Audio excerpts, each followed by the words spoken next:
Bien, Monsieur le Ministre, mes chers collègues, permettez-moi en premier lieu d'excuser notre présidente qui m'a confié le soin de présider aujourd'hui.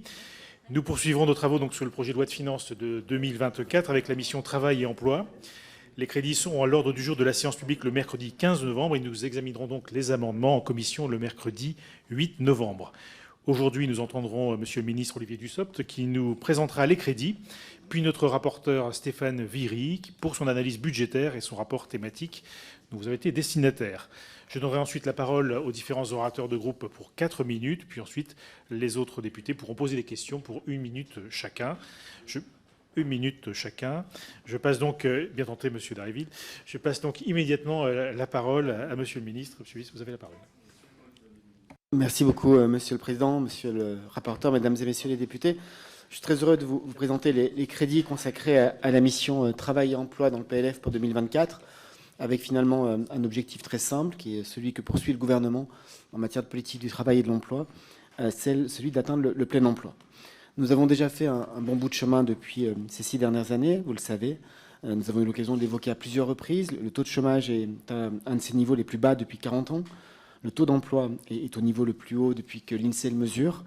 Et nous avons donc mis fin, en espérant évidemment que ce soit durable, et c'est tout l'objet de notre politique, à des décennies de chômage de masse, grâce à une série de réformes ambitieuses menées depuis 2017. D'abord pour l'emploi des jeunes, avec la réforme de l'apprentissage, avec le contrat engagement jeune. J'ai eu le plaisir de signer le 500 millième contrat il y a quelques jours dans une mission locale. Nous avons aussi engagé la réforme du lycée professionnel.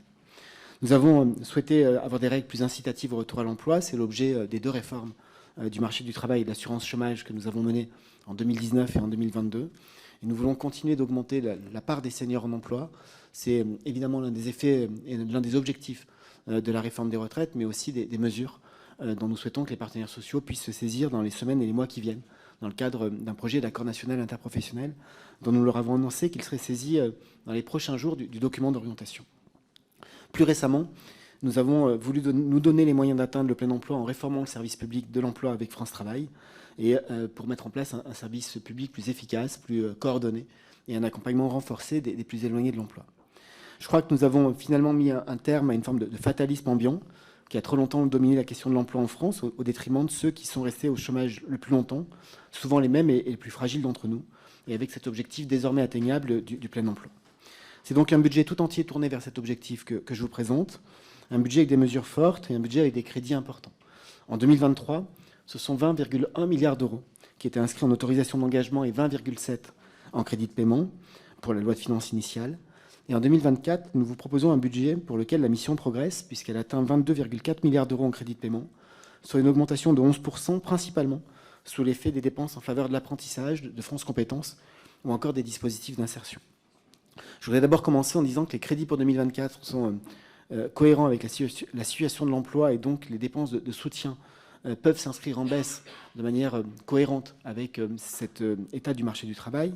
L'emploi se porte bien avec un taux de chômage bas et un taux d'emploi historique, même si nous avons tous vu et que nous regardons avec attention les résultats du dernier trimestre et que nous faisons extrêmement attention à ce que ces éléments puissent être à la fois suivis et aussi anticipés que possible.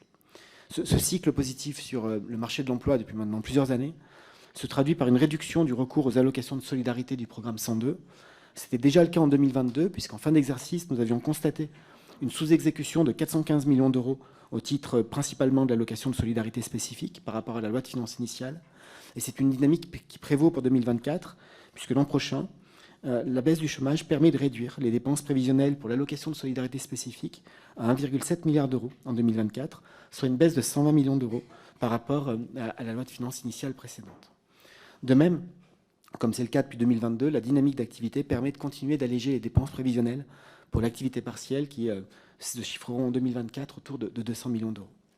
Je veux aussi souligner que cette augmentation des crédits de la mission au total traduit clairement une priorité d'objectif et une priorité autour de cet objectif de plein emploi, et ce, avec plusieurs buts et plusieurs chantiers ambitieux pour l'emploi, la formation, encore l'amélioration des conditions de travail.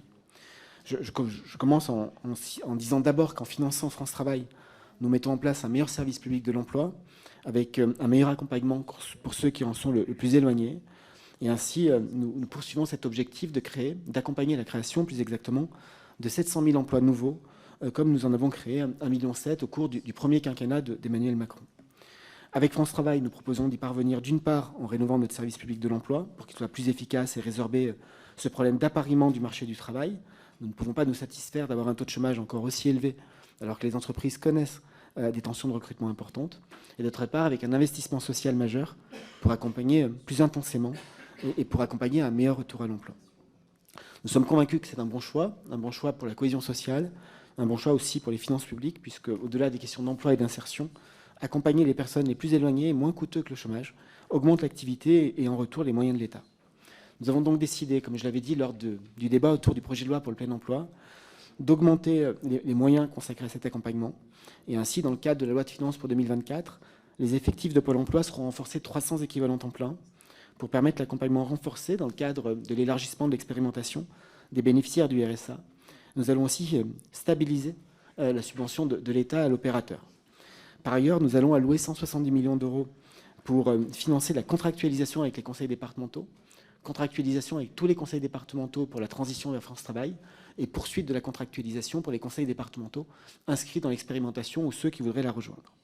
Ces financements sont en réalité prévus pour monter en charge de manière progressive jusqu'à 1 milliard d'euros par an en 2027 et seront financés en partie par un effort de l'État, mais aussi en partie par les économies permises par la réforme de l'assurance chômage, dont les gains, une partie des gains, a naturellement vocation à être réinvestie dans l'accompagnement vers l'emploi et la formation.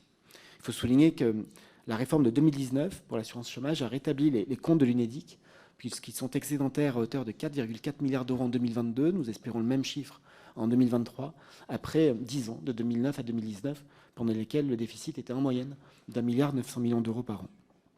C'est une des deux grandes réformes structurelles avec la réforme des retraites qui nous permet de réaliser un certain nombre d'économies permettant le financement des réformes à but de plein emploi.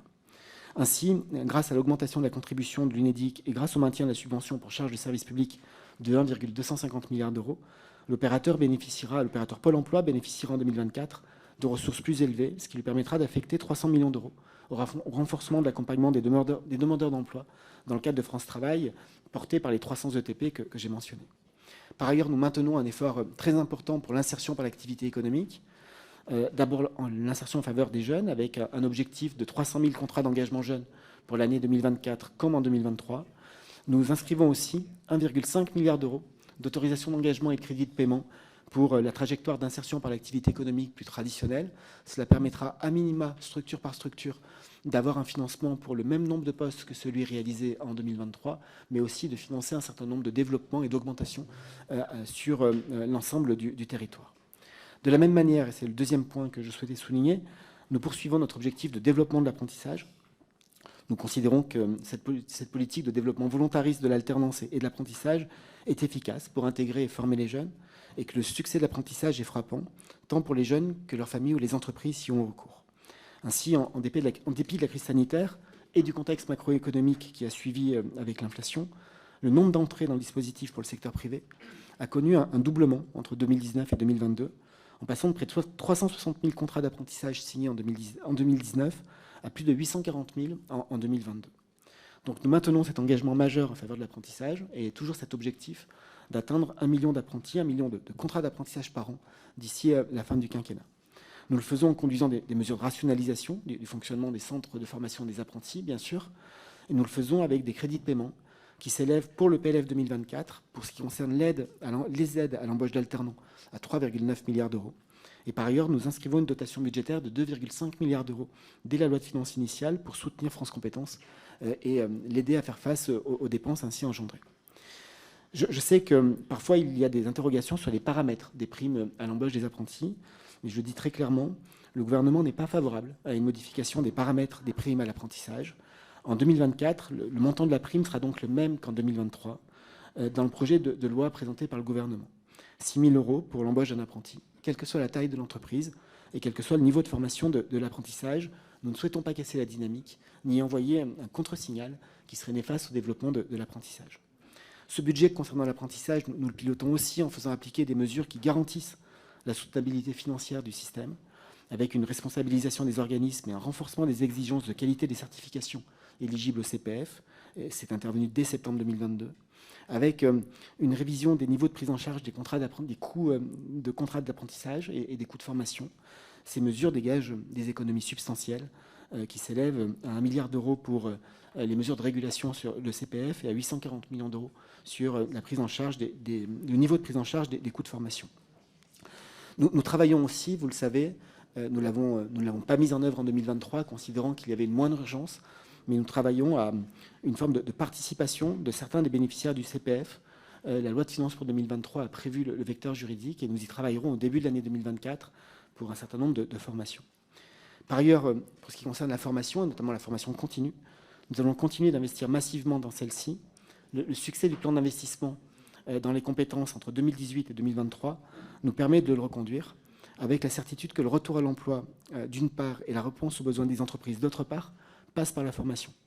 Ainsi, pour 2024, au titre du plan d'investissement dans les compétences, ce sont 1,4 milliard d'euros de nouveaux engagements de l'État, ainsi qu'une contribution de 800 millions d'euros de France Compétences, ce qui nous permettra de financer les pactes régionaux d'investissement dans les compétences à hauteur d'1,1 milliard d'euros. Les négociations sont ouvertes avec les régions pour déterminer les pactes régionaux d'investissement dans les compétences pour la période 2024-2027. Dans la même logique, nous souhaitons continuer de répondre aux besoins de compétences des entreprises qui vont aller croissant, notamment du fait de la transition écologique et numérique.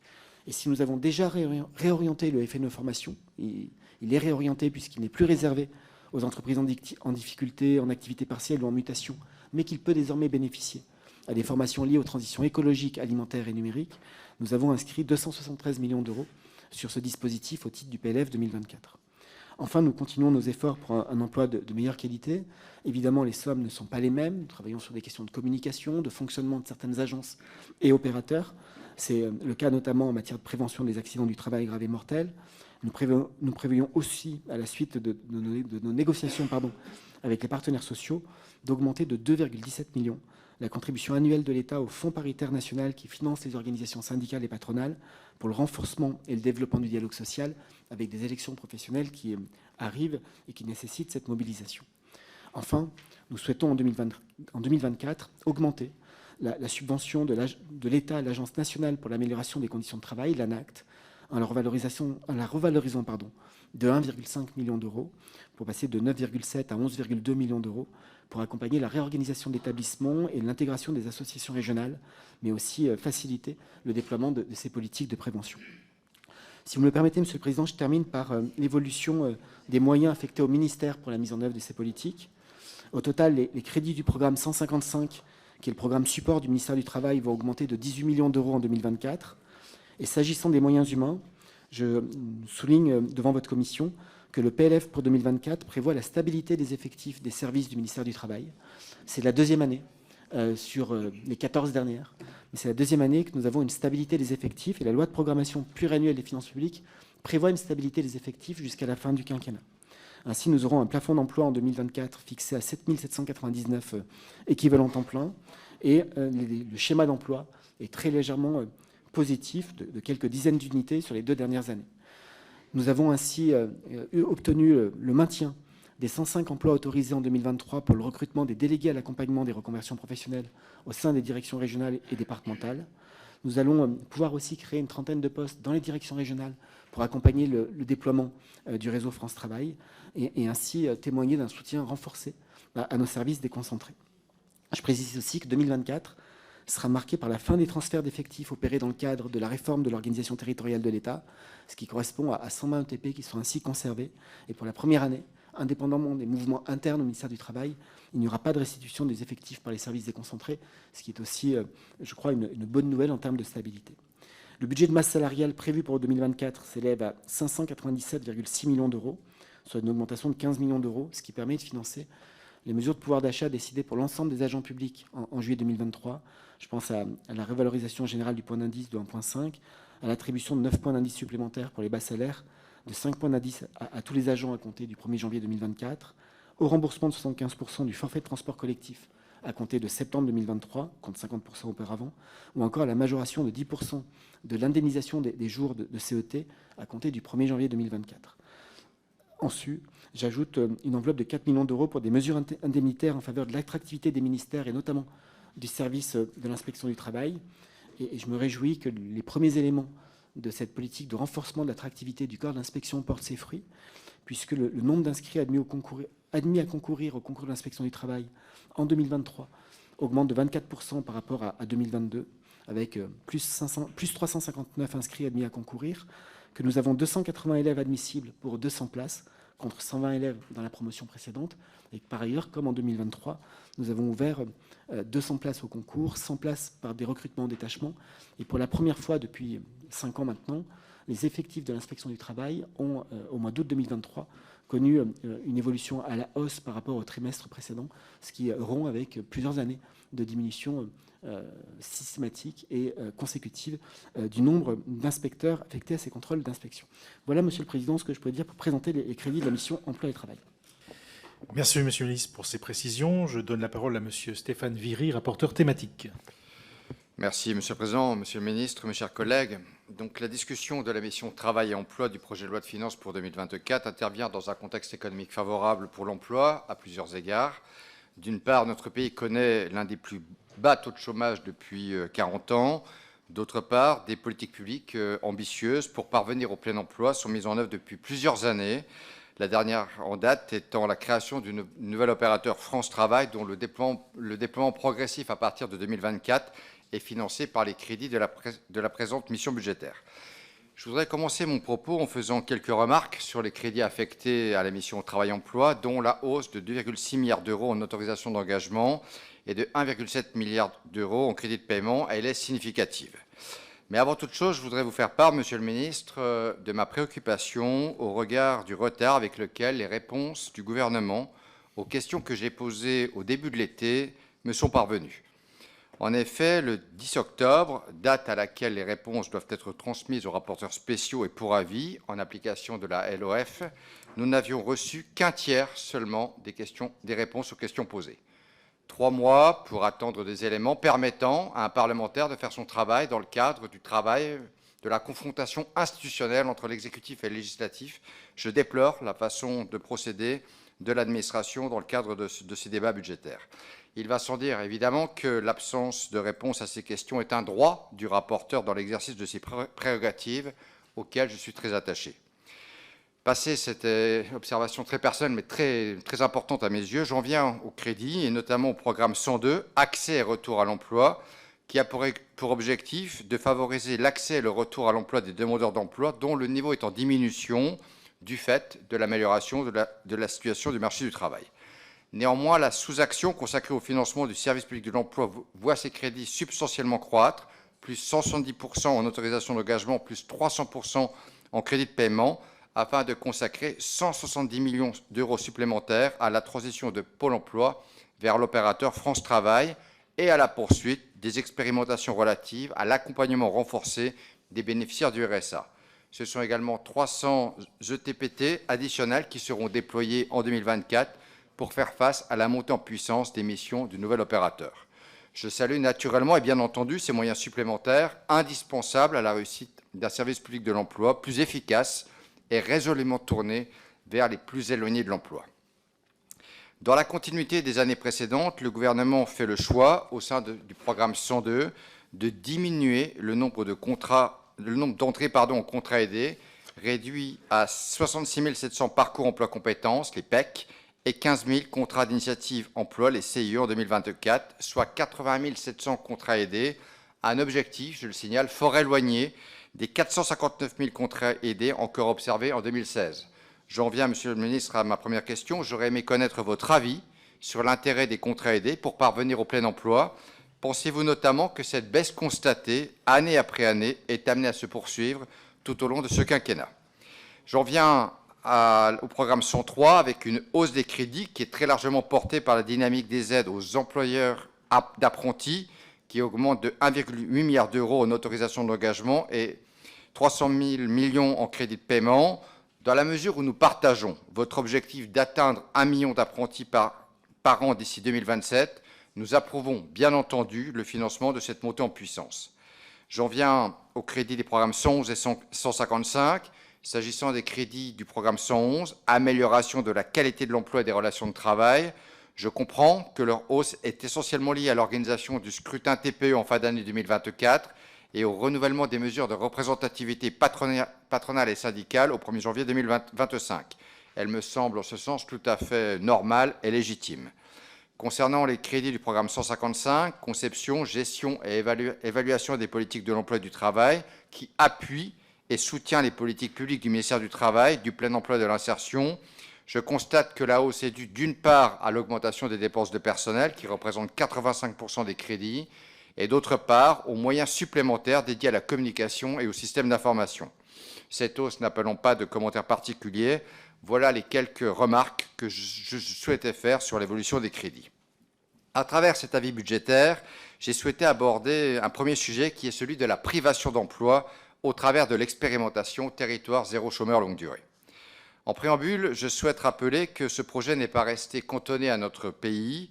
En Autriche et en Belgique, des territoires ont déjà fait l'objet d'une expérimentation similaire, tandis que Rome l'a engagé dans 2 quartiers.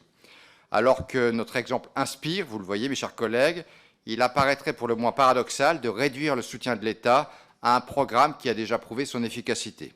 C'est pourtant l'inquiétude exprimée par l'association gestionnaire du fonds d'expérimentation et que nous serons nombreux, je n'en doute pas, à relayer ici.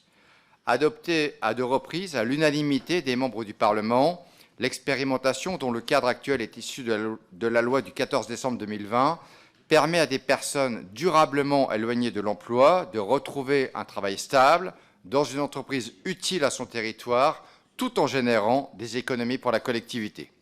Nous sommes très attachés à ce dispositif, dont l'extension à 60 territoires permettra d'évaluer les principes qui le régissent. Il m'est donc apparu pertinent d'évaluer, avec les données partielles dont nous disposons, l'adéquation des moyens budgétaires aux ambitions qu'ils portent. Je regrette, et je le redis, je regrette cependant qu'à ce jour, le gouvernement ne m'ait pas transmis les réponses à mon questionnaire budgétaire concernant ce sujet de préoccupation majeure pour l'ensemble des parlementaires. Le manque de considération pour notre travail ne participe pas à apaiser les inquiétudes légitimes quant à l'avenir de cette expérimentation. J'en viens, mes chers collègues, à présent aux crédits inscrits dans le PLF 2024 qui font l'objet, et je m'en réjouis, d'une augmentation de plus de 50% par rapport à l'an passé, avec près de 69 millions d'euros en autorisation en AE et en CP. Cette hausse, faut-il le dire, cette hausse significative atteste du soutien de l'État à un dispositif utile parmi nos outils pour lutter contre le chômage de longue durée.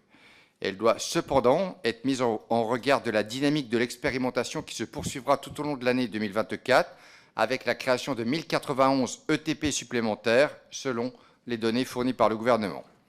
L'association gestionnaire du fonds conteste ces projections et considère que le niveau de dotation inscrit dans le PLF est insuffisant. Vous le savez, mes chers collègues, l'expérimentation garantit en effet à tous les demandeurs d'emploi volontaires résidant dans le territoire de bénéficier d'un contrat à durée indéterminée à temps choisi. Selon l'association, ce sont plus de 1916 ETP supplémentaires qui devront être financés en 2024, soit 2 fois plus que les estimations du gouvernement. Il est donc, à mes yeux, nécessaire d'envoyer un signal clair à destination de tous les porteurs de projets quant au soutien de l'État aux emplois qu'ils entendent créer. Et pour ma part, je le dis, je suis favorable à la demande portée par l'association de rehausser de 20 millions d'euros les crédits investis, tel que cela a pu être voté déjà hier en commission des finances. En tout état de cause, Monsieur le ministre, pouvez-vous nous assurer que le soutien de l'État permettra en 2024 de recruter l'ensemble des demandeurs d'emploi de longue durée, volontaires dans les territoires habilités ou en passe de l'être? C'est ma deuxième question. S'agissant de l'expérimentation et du financement, je tiens à rappeler qu'il doit être comparé au coût du chômage de longue durée en termes d'allocation pour la personne, mais aussi d'aides diverses pour son foyer, ainsi qu'aux recettes que celle-ci permet de générer au regard ou à travers de l'accroissement du pouvoir d'achat des personnes concernées et des retombées économiques positives pour le territoire. Et il appartiendra ainsi au comité d'évaluation de déterminer le coût net du dispositif. Monsieur le ministre, c'est ma troisième question, pouvez-vous nous confirmer que le comité scientifique est désormais en capacité de réaliser ce travail d'évaluation? Du reste, un certain émoi s'est fait connaître depuis cet été, puisque le gouvernement a annoncé un recul du financement des salariés dans les entreprises à but d'emploi, les EBE, dont le taux de prise en charge est passé au 1er octobre de 102 à 95% du SMIC. Si pour ma part, je souscris à l'objectif du gouvernement d'inciter les EBE à développer un modèle économique plus robuste en augmentant leur part d'autofinancement, il me semble pour autant que c'est un mauvais signal qu'il aurait envoyé dans une phase d'expansion de l'expérimentation et qui risque de mettre en difficulté un certain nombre d'entreprises. Le risque est tout simplement de les priver de trésorerie, alors que ces entreprises en ont besoin, tout en ne permettant pas de réaliser des économies substantielles pour l'État, puisqu'une subvention d'équilibre viendra compenser en fin d'exercice l'éventuel déficit. Enfin, en ce qui concerne l'avenir de l'expérimentation territoire zéro chômeur longue durée, il est, à mes yeux, encore un peu tôt pour déterminer le contenu de la troisième loi que j'appelle toutefois de mes vœux. Néanmoins, il me paraît essentiel de tirer les enseignements des premières années de ce dispositif. Outre leur capacité à atteindre des personnes inconnues du service public de l'emploi, l'un des intérêts principaux des territoires zéro chômeur par rapport à des structures classiques d'insertion par l'activité économique est la possibilité pour les demandeurs d'emploi de bénéficier d'un contrat à durée indéterminée. Cette stabilité leur permet de lever progressivement les freins périphériques tout en retrouvant la sérénité nécessaire à un éventuel retour sur le marché du travail.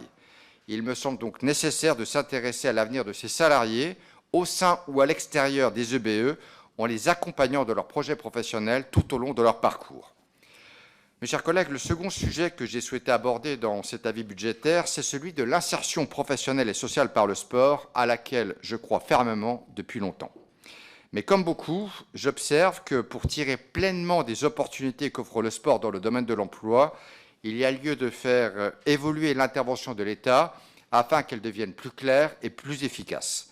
C'est l'objet de la feuille de route relative au développement de l'emploi et de l'insertion par et dans le sport, signée le 7 novembre 2022, par le ministre du Travail, la ministre des Sports et la ministre déléguée à l'enseignement et à la formation professionnelle, qui est bâtie autour de 5 axes. Tout d'abord, l'amélioration de la lisibilité de l'offre de formation et de certification. Deuxièmement, la simplification de l'accès aux dispositifs d'emploi et à la sécurisation des trajectoires professionnelles. Troisièmement, le renforcement du rôle social des acteurs du sport. Quatrièmement, la reconnaissance des parcours et des compétences dans le sport. Et enfin, cinquième axe, la reconversion des sportifs de haut niveau. Cette feuille de route contient un ensemble de mesures, complétées par les mesures annoncées lors du Grenelle de l'emploi et des métiers du sport, qui doivent permettre de satisfaire l'ambition consistant dans la création de 100 000 nouveaux emplois et dans la multiplication par 5 des bénéficiaires des actions d'insertion par et dans le sport d'ici la fin du quinquennat. C'est un très bel objectif. Je voudrais toutefois évoquer ici quelques-uns des objectifs qui sous-tendent les 4 premiers axes et en profiter pour interroger le ministre sur un certain nombre de points. Premièrement, pour améliorer la lisibilité de l'offre et des parcours de formation, les ministres et les partenaires sociaux se sont engagés à simplifier et à mettre en cohérence les formations et les certifications en créant un référentiel commun des métiers, des compétences et des qualifications d'une part, et en concevant les certifications sous forme de blocs de compétences d'autre part. C'est une réelle avancée, car les diplômes et les certifications dans le secteur du sport sont trop nombreux. 900 certifications actuellement sont environ répertoriées, quand 350 d'entre elles sont actives et inscrites aux répertoires nationaux. Le référentiel que j'ai mentionné doit voir le jour cet automne. Monsieur le ministre, pouvez-vous aujourd'hui confirmer que tel sera bien le cas? Deuxièmement, pour simplifier l'accès aux dispositifs d'emploi et sécuriser les trajectoires professionnelles, la feuille de route prévoit plusieurs actions, parmi lesquelles l'amélioration de l'articulation des dispositifs et le développement d'outils de communication destinés à les rendre plus visibles. Monsieur le ministre, là encore, pouvez-vous nous donner des précisions sur l'état d'avancement de ces deux chantiers? Plus généralement, quel bilan le ministère du Travail fait-il en ce qui concerne l'efficacité des dispositifs en question? Je pense notamment à Sésame, aux emplois aidés de l'Agence nationale du sport ou à l'apprentissage dans le sport. Troisièmement, enfin, pour renforcer le rôle social des acteurs du sport, qui n'est plus à démontrer, le ministère du Travail apporte, avec d'autres, un soutien financier à certains projets innovants. À l'initiative baptisée « Les clubs sportifs engagés », tout d'abord, 1 million d'euros en autorisation d'engagement et en crédit de paiement y sont consacrés dans le PLF pour 2024. Selon les prévisions du gouvernement, l'initiative devrait réunir 10 000 clubs d'ici la fin de l'année prochaine, Je forme le vœu, Monsieur le ministre, que cet objectif soit atteint. Ensuite, aux opérations du Stade vers l'emploi. Ces opérations mobiliseront des crédits portés par le ministère du Travail à hauteur de 690 000 € en autorisation d'engagement et 280 000 € en crédit de paiement, et des crédits portés par d'autres financeurs, comme le ministère des Sports, pour un montant égal à 2,1 millions d'euros.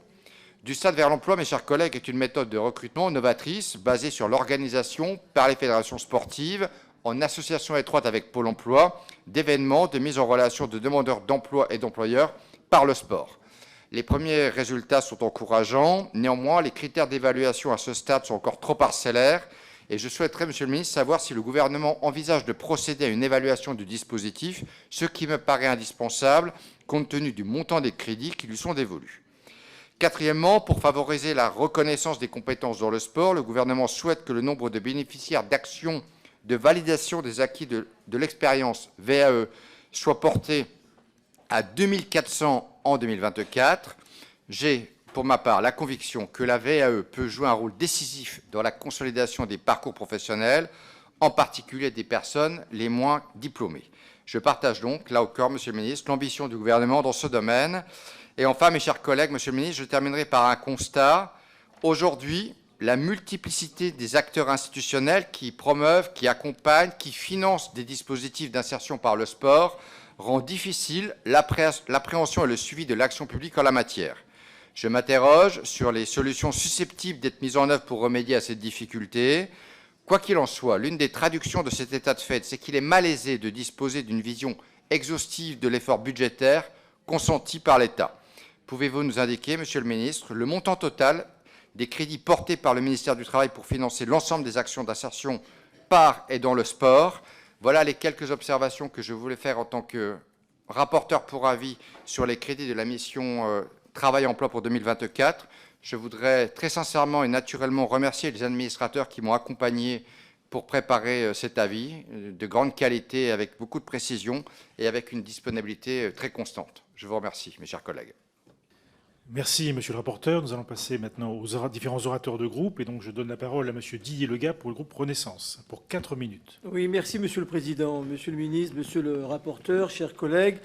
L'évolution du budget de la mission Travail et emploi du PLF 2024 traduit donc la priorité donnée par le gouvernement au plein emploi et au renforcement de l'accompagnement des bénéficiaires du RSA et des personnes les plus éloignées du marché du travail. En ce sens, les crédits de la mission Travail et emploi du PLF 2024 budgétisent et concrétisent les politiques gouvernementales adoptées par notre Assemblée, à commencer par le projet de loi pour le plein emploi voté le 10 octobre dernier. Au-delà même, les crédits de la mission Travail et emploi traduisent donc la volonté de la majorité depuis 2017 d'augmenter l'attractivité du travail dans notre pays, de combattre le chômage de masse et de développer la formation par alternance. Ces crédits, qui représentent au total 22,7 milliards d'euros en autorisation d'engagement et 22,4 milliards en crédit de paiement, progressent ainsi de 11% par rapport à 2023. Rappelons que ce budget s'inscrit dans un contexte désormais connu, avec un taux de chômage de 7,2, soit l'un des plus bas niveaux depuis 40 ans, et un taux d'emploi de 68,6 des 15-64 ans, soit le plus élevé depuis 1975. Mais rappelons cependant que encore beaucoup de nos concitoyens restent durablement éloignés du marché du travail. La traduction de la politique gouvernementale en faveur de l'emploi se lit dans les programmes 102, 103, 111 et 155 de la mission Travail et emploi. Les programmes 102 et 103 représentent à eux deux les budgets structurant l'intervention publique sur le marché du travail autour du triptyque emploi, formation, accompagnement, auquel nous sommes particulièrement attachés.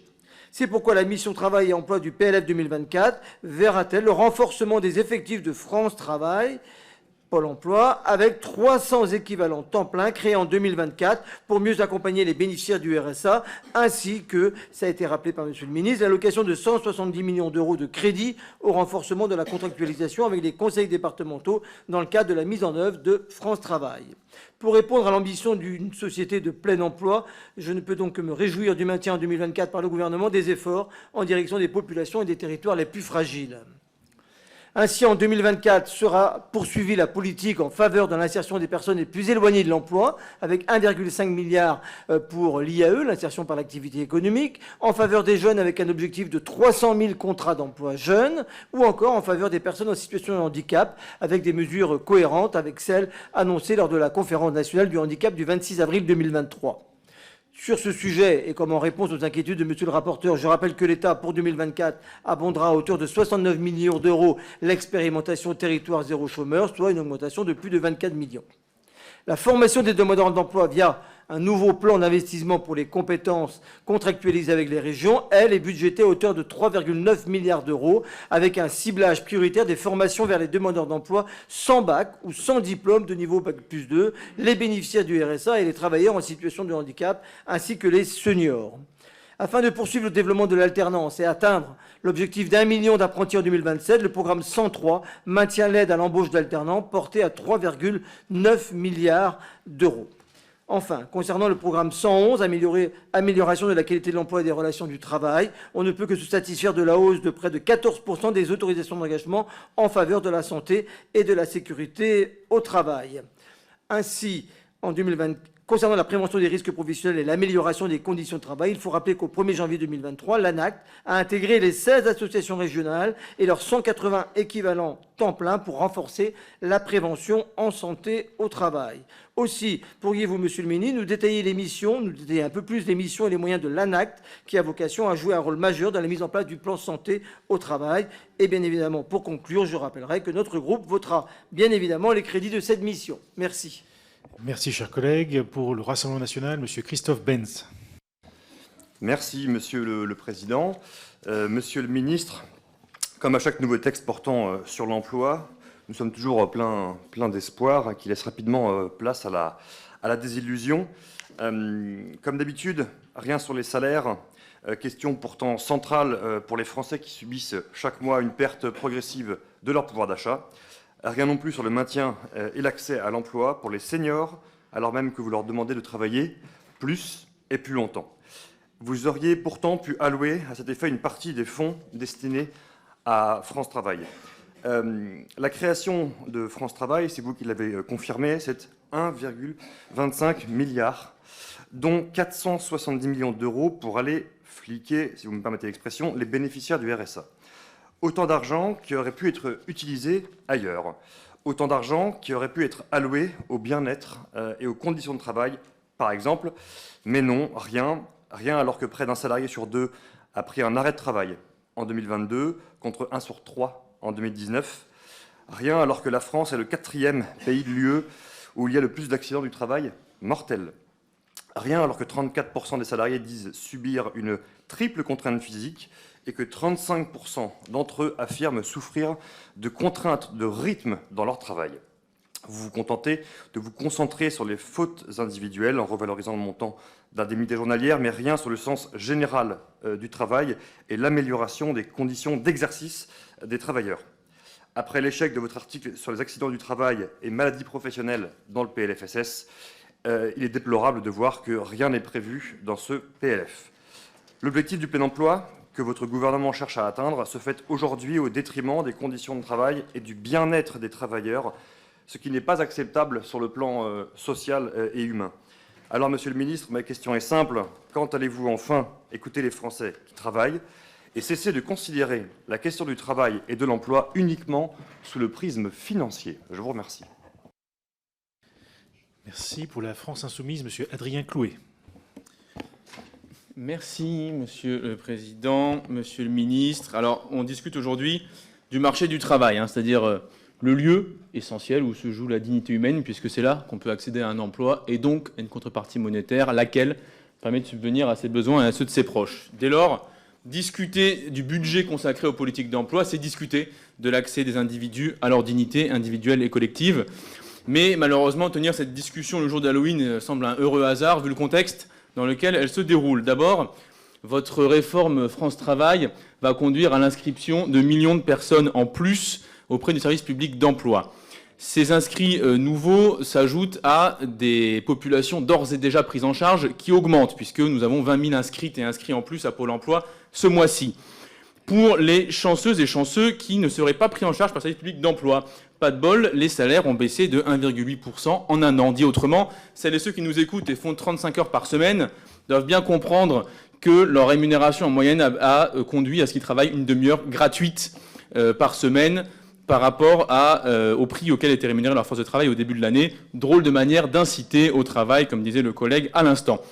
Ce n'est pas évidemment un phénomène naturel ou hasardeux, c'est votre politique qui vise explicitement épargne salariale, prime Macron, chèque inflation.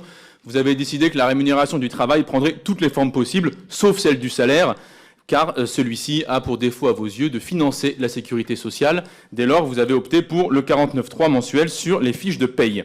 Quant au taux d'emploi que vous évoquiez, il augmente certes, puisque vous maintenez de force les seniors qui ne quittent plus le marché du travail par le biais de la pension de retraite, mais par le chômage, le handicap ou la blessure, ce qui me paraît être un acquis social tout à fait discutable.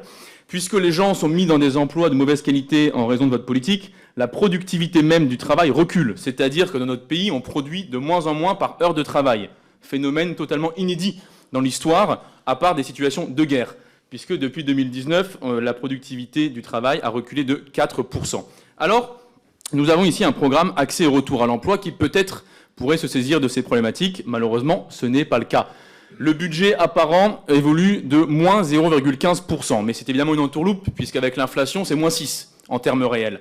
Comment arrive-t-on à cette situation? D'abord, vous baissez de 280 millions d'euros depuis l'année dernière inclus le budget, la dotation, attribuée à Pôle emploi ou France Travail, ce qui représente l'équivalent de 6 000 postes de conseillères ou de conseillers. Et c'est pas faute, évidemment, de siphonner les comptes de l'UNEDIC, puisque vous y récupérez maintenant 15% des recettes de l'assurance chômage. Situation tout à fait rocambolesque, dès lors que des salariés s'acquittent d'une contribution pour leur propre accès à l'emploi. Puis, une fois que le service public d'emploi a été saccagé, vous supprimez les contrats aidés. On l'a bien vu, d'ailleurs ça a été revendiqué à l'instant, vous privilégiez l'apprentissage. Pourquoi? Eh bien parce que l'apprentissage s'accompagne d'effets d'aubaine, c'est-à-dire qu'une entreprise lucrative recrute en apprentissage les mêmes personnes qu'elle aurait recrutées sans les aides, mais elle empoche évidemment les aides au passage. Dès lors, on comprend mieux pourquoi la moitié des contrats d'insertion emploi jeune disparaissent et on comprend mieux pourquoi dans le même temps, l'apprentissage s'adresse désormais aux diplômés post-bac qui constituent les 2/3 de l'effectif. Quant à l'expérimentation de territoire zéro chômeur de longue durée, elle est abandonnée. Les crédits paraissent augmenter, comme a dit le collègue Le Gac à l'instant, de 45 à 68 millions d'euros, mais c'est uniquement sous l'effet de la hausse du nombre de territoires habilités, ce qui a visiblement trompé notre collègue, puisque la contribution au développement de l'emploi versée par l'État passe de 102 à 95% du SMIC. Heureusement, hier, nous avons rajouté 51 millions d'euros à cette action pour les territoires zéro chômeur de longue durée, et on espère que malgré le 49.3 à venir, vous saurez entendre une majorité sur à peu près tous les bancs de l'Assemblée nationale. Alors soyons justes, il y a des cadeaux. 170 millions de niches fiscales comme la déduction forfaitaire sur les heures sup, ou une augmentation des dépenses de communication, triplement l'année dernière, hausse de 5,62% cette année. Mais le problème, monsieur le ministre, n'est pas la manière de communiquer, c'est le contenu de la communication. Merci pour les Républicains, monsieur Philippe Juvin. Merci, Monsieur le Président, Monsieur le Ministre. Bon, tout d'abord, la situation sur le plan de l'emploi s'améliore évidemment en France, les chiffres sont là, mais je pense qu'il faut moduler cette affirmation un peu cocorico. La première modulation, c'est que nous restons très en deçà de nos partenaires. Les chiffres du chômage sont mauvais en France quand on se compare à l'étranger. Je crois que dans l'Union européenne, on est 23e ou 24e sur l'ensemble des pays de l'Union européenne. Donc les chiffres sont formellement bons si on les compare aux chiffres d'il y a quelques années. Ils restent mauvais quand on se compare aux autres. Le deuxième point, c'est qu'une part très importante de l'amélioration des chiffres du chômage s'explique par l'essor de l'apprentissage. Les études montrent que 2/3 en fait, de l'amélioration des chiffres totaux du chômage sont expliqués par le recours plus important à l'apprentissage. Et donc, ces deux éléments doivent peut-être moduler le discours très victorieux qu'on entend par-ci et par-là. Sur les éléments budgétaires qui nous sont présentés et qui font que nous sommes, aux Républicains, en l'état, très réservés sur l'adoption de cette mission. Premièrement, la question du France Compétences. France Compétences qui a été très critiqué sur son mode de fonctionnement, sur son efficacité. Dès 2020, l'Inspection générale des finances alertait à ce sujet, une sorte de puits sans fond. Et on voit que d'année en année, l'État est amené à apporter des milliards d'euros pour compenser un trou qui n'en finit pas de se creuser. Et donc nous sommes très réservés sur la question de France Compétences, plus 2,5 milliards par rapport à l'année dernière. Et pour la seule année 2022, France Compétences s'est enregistré un déficit de 1,5 milliard d'euros, malgré déjà les 4 milliards de rallonge accordés par l'État. Et c'est sans compter sur le plan de relance qui avait déjà aussi financé France Compétences à hauteur de 750 millions, déjà assorti d'une obligation pour le conseil d'administration de voter des mesures permettant d'atteindre l'équilibre en 2022. Donc on voit qu'on n'y est pas. Et une des questions qu'on a envie de vous poser, c'est qu'est-ce qui est prévu pour enfin arriver à l'équilibre. Deuxième très gros bémol, c'est la question du compte personnel de formation qui a été un succès. Le compte personnel de formation, je pense, c'est un élément qu'il faut avoir en tête. Depuis quelques années, les choses se sont vraiment améliorées, en particulier avec un nettoyage de tous ces gens qui proposaient des formations qui n'étaient pas qualifiantes, en tout cas qui n'étaient pas performantes.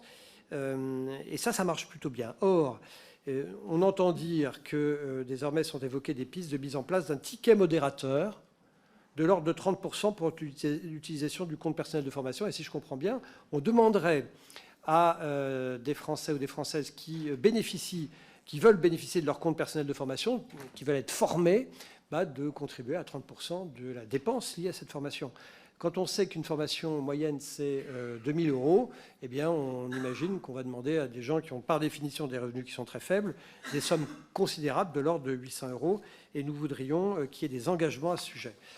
Enfin, troisième point, et je terminerai là-dessus, ça a été évoqué par mes collègues, cette question de la ponction totalement injuste sur les recettes de l'UNEDIC, car on entend qu'il faut de l'argent pour France Travail, mais l'UNEDIC, c'est un organisme paritaire qui gère l'assurance chômage, qui est à l'équilibre, et on dit que parce qu'il est à l'équilibre, on va le ponctionner. Mais enfin, d'abord, c'est oublier que la priorité de l'UNEDIC, c'est de remplir sa mission.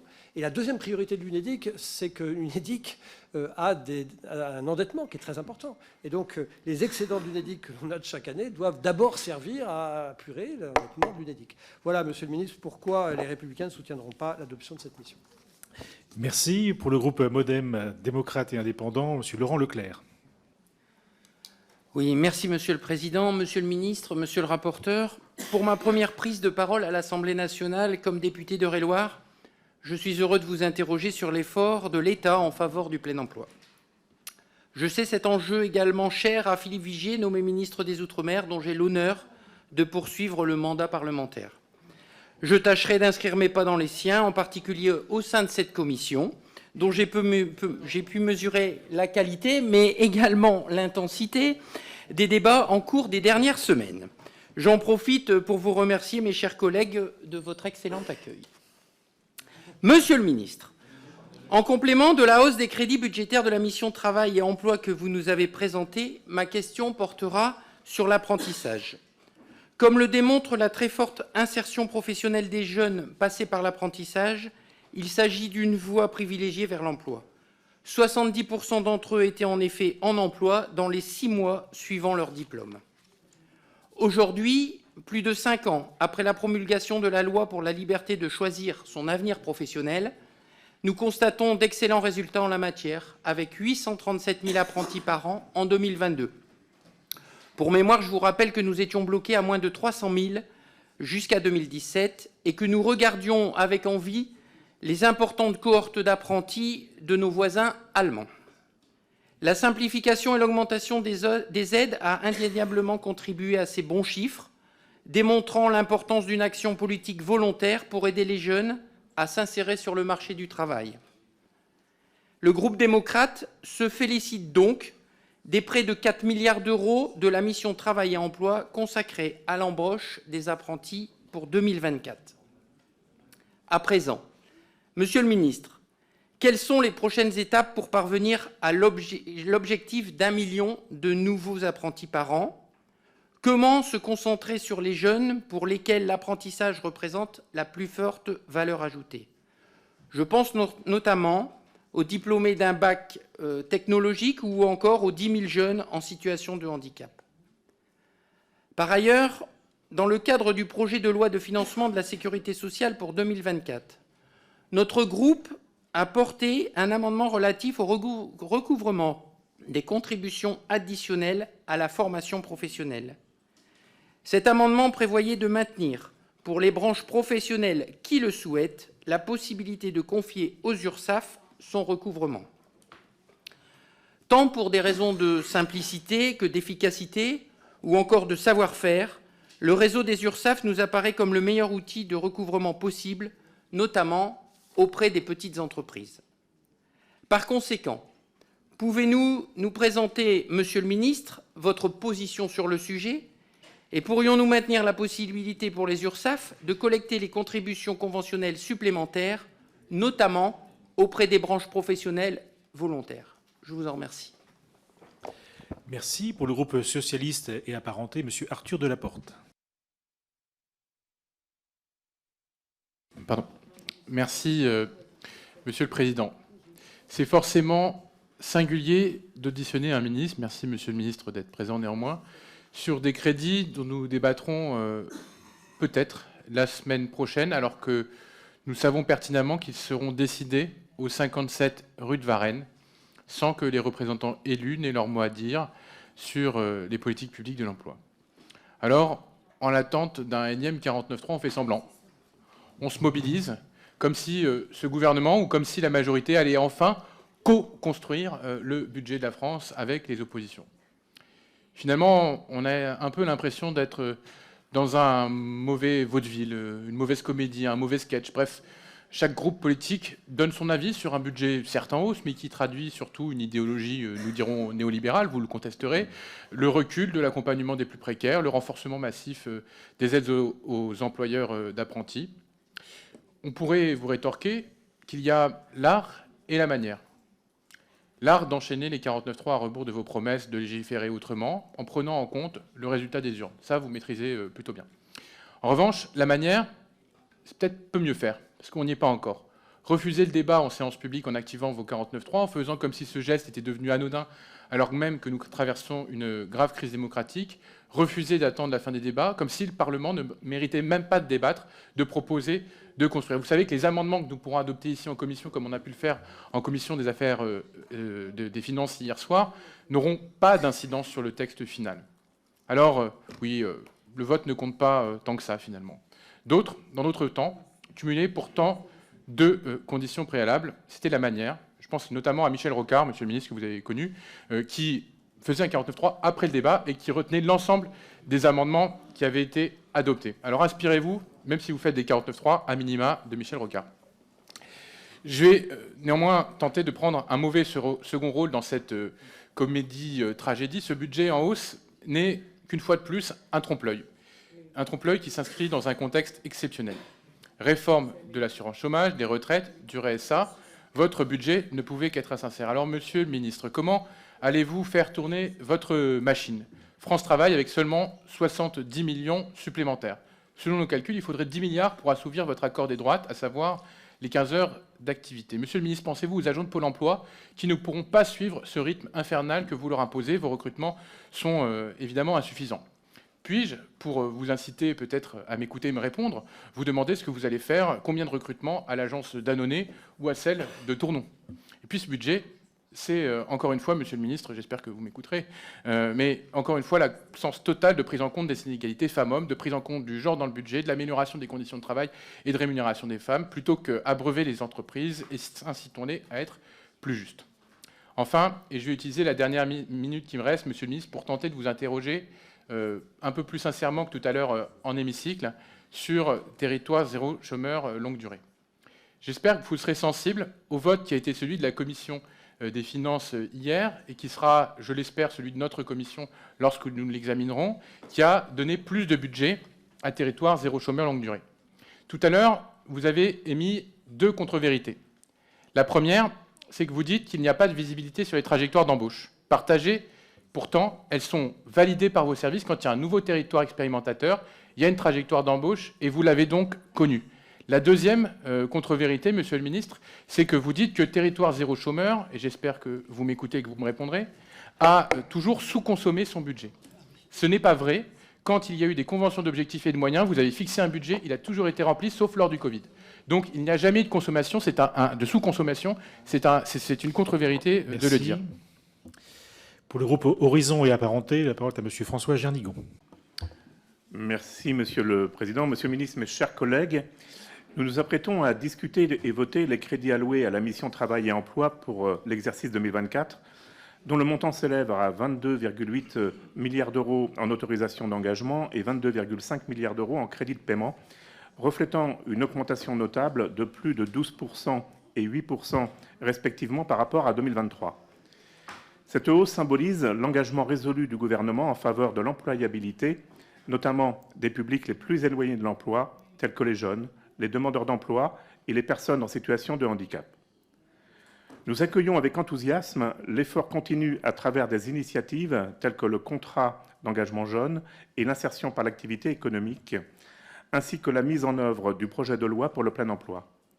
Cela marque un pas significatif vers l'objectif capital du plein emploi, qui, nous le savons, est plus que jamais d'actualité lorsque nous observons les chiffres du chômage qui étaient au deuxième trimestre à un niveau le plus bas depuis 40 ans, ainsi que le taux d'emploi des 15-64 ans au niveau le plus élevé jamais enregistré avec 68,6%. L'accent mis sur la formation et l'amélioration des compétences des demandeurs d'emploi et des actifs est un pilier central de cette mission, en transition vers la mise en place de France Travail. Le groupe Horizon et Apparentés se joint pleinement à cette démarche et votera en faveur de cette mission budgétaire. Cependant, Monsieur le Ministre, j'aimerais attirer votre attention sur une dimension cruciale du marché du travail, l'emploi des seniors, qui peuvent rapidement se retrouver éloignés du marché du travail, une situation qui nécessite une réflexion approfondie et des mesures adéquates. Leur employabilité n'est pas seulement une question de justice sociale, mais aussi un impératif économique. Le taux d'emploi des seniors en France se situe à 57%, ce qui, malgré une augmentation continue, reste bien inférieur à la moyenne européenne de 62% et bien en dessous des taux observés en Suède, 77%, et en Allemagne, 73%. D'après certaines analyses, atteindre le taux d'emploi des seniors français sur celui de l'Allemagne pourrait augmenter notre PIB de 8% d'ici 2040, représentant un gain de 200 milliards d'euros et s'accompagner d'une hausse conséquente des recettes publiques dues aux cotisations supplémentaires engendrées par plus de quantité de travail. Nombreuses propositions méritent une forte considération, comme le déplafonnement du compte personnel de formation pour les salariés seniors. Cela leur permettrait, s'ils le souhaitent, de bénéficier de formations approfondies, facilitant ainsi une réorientation professionnelle qualifiante. Beaucoup expriment une volonté de continuer à travailler, mais sous des modalités différentes. Je souhaite également que vous puissiez, Monsieur le Ministre, impulser une discussion sur la création d'un congé dédié aux salariés sur le point d'intégrer la catégorie. Je peux m'exprimer ainsi des salariés seniors. Ce temps de pause serait une opportunité pour ces salariés d'engager une réflexion approfondie sur la trajectoire de leur future année professionnelle, tout en bénéficiant d'un accompagnement adapté pour le faire. Monsieur le Ministre, quelle initiative supplémentaire le gouvernement envisage-t-il pour garantir une meilleure inclusion des seniors sur le marché du travail?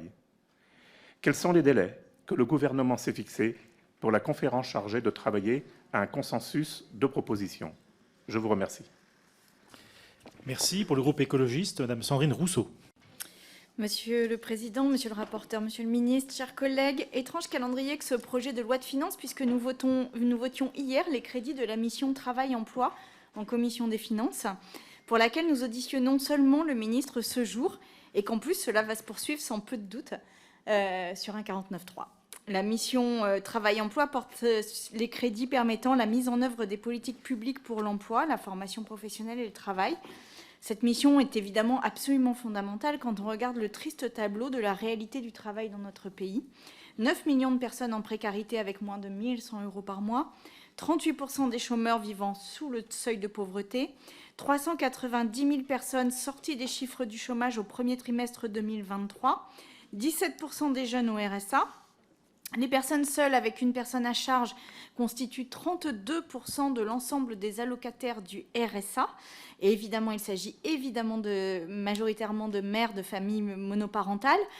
Un jeune actif sur 5 âgé de 20 à 24 ans sans emploi, un chiffre qui a été multiplié par 2 sur 40 ans. 37% des actifs occupés français disaient que leur travail était insoutenable. Derrière ces chiffres, sur 4 ans, pardon. Derrière ces chiffres, la multiplication des travailleurs pauvres, du chômage de longue durée, de la difficulté d'accès à un emploi pour les jeunes. Des problématiques qui ne trouvent pas grâce aux yeux du gouvernement, obnubilé par sa baisse du chômage. Mais de quelle baisse du chômage parle-t-on ? Selon la DARES, concernant les chiffres du chômage, la diminution des catégories A entre le 4e trimestre 2022 et le 1er trimestre 2023 se fait en parallèle d'une augmentation des catégories B et C sur la même période. Le plein emploi n'existe pas. En revanche, le mal emploi, oui, existe. Et celui-ci se traduit par une précarisation croissante du travail, marquée par l'explosion des contrats courts et une stagnation des salaires. Mais le gouvernement a une solution. Attention, France Travail.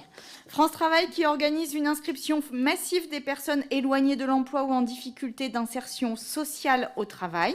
France Travail qui, derrière la promesse d'un service public de l'emploi totalement renouvelé, accompagnant les usagers au plus proche de leurs besoins, cache en réalité la volonté de piloter le marché du travail pour faire coïncider à marche forcée l'offre et la demande, quelle que soit l'offre et quelle que soit la demande.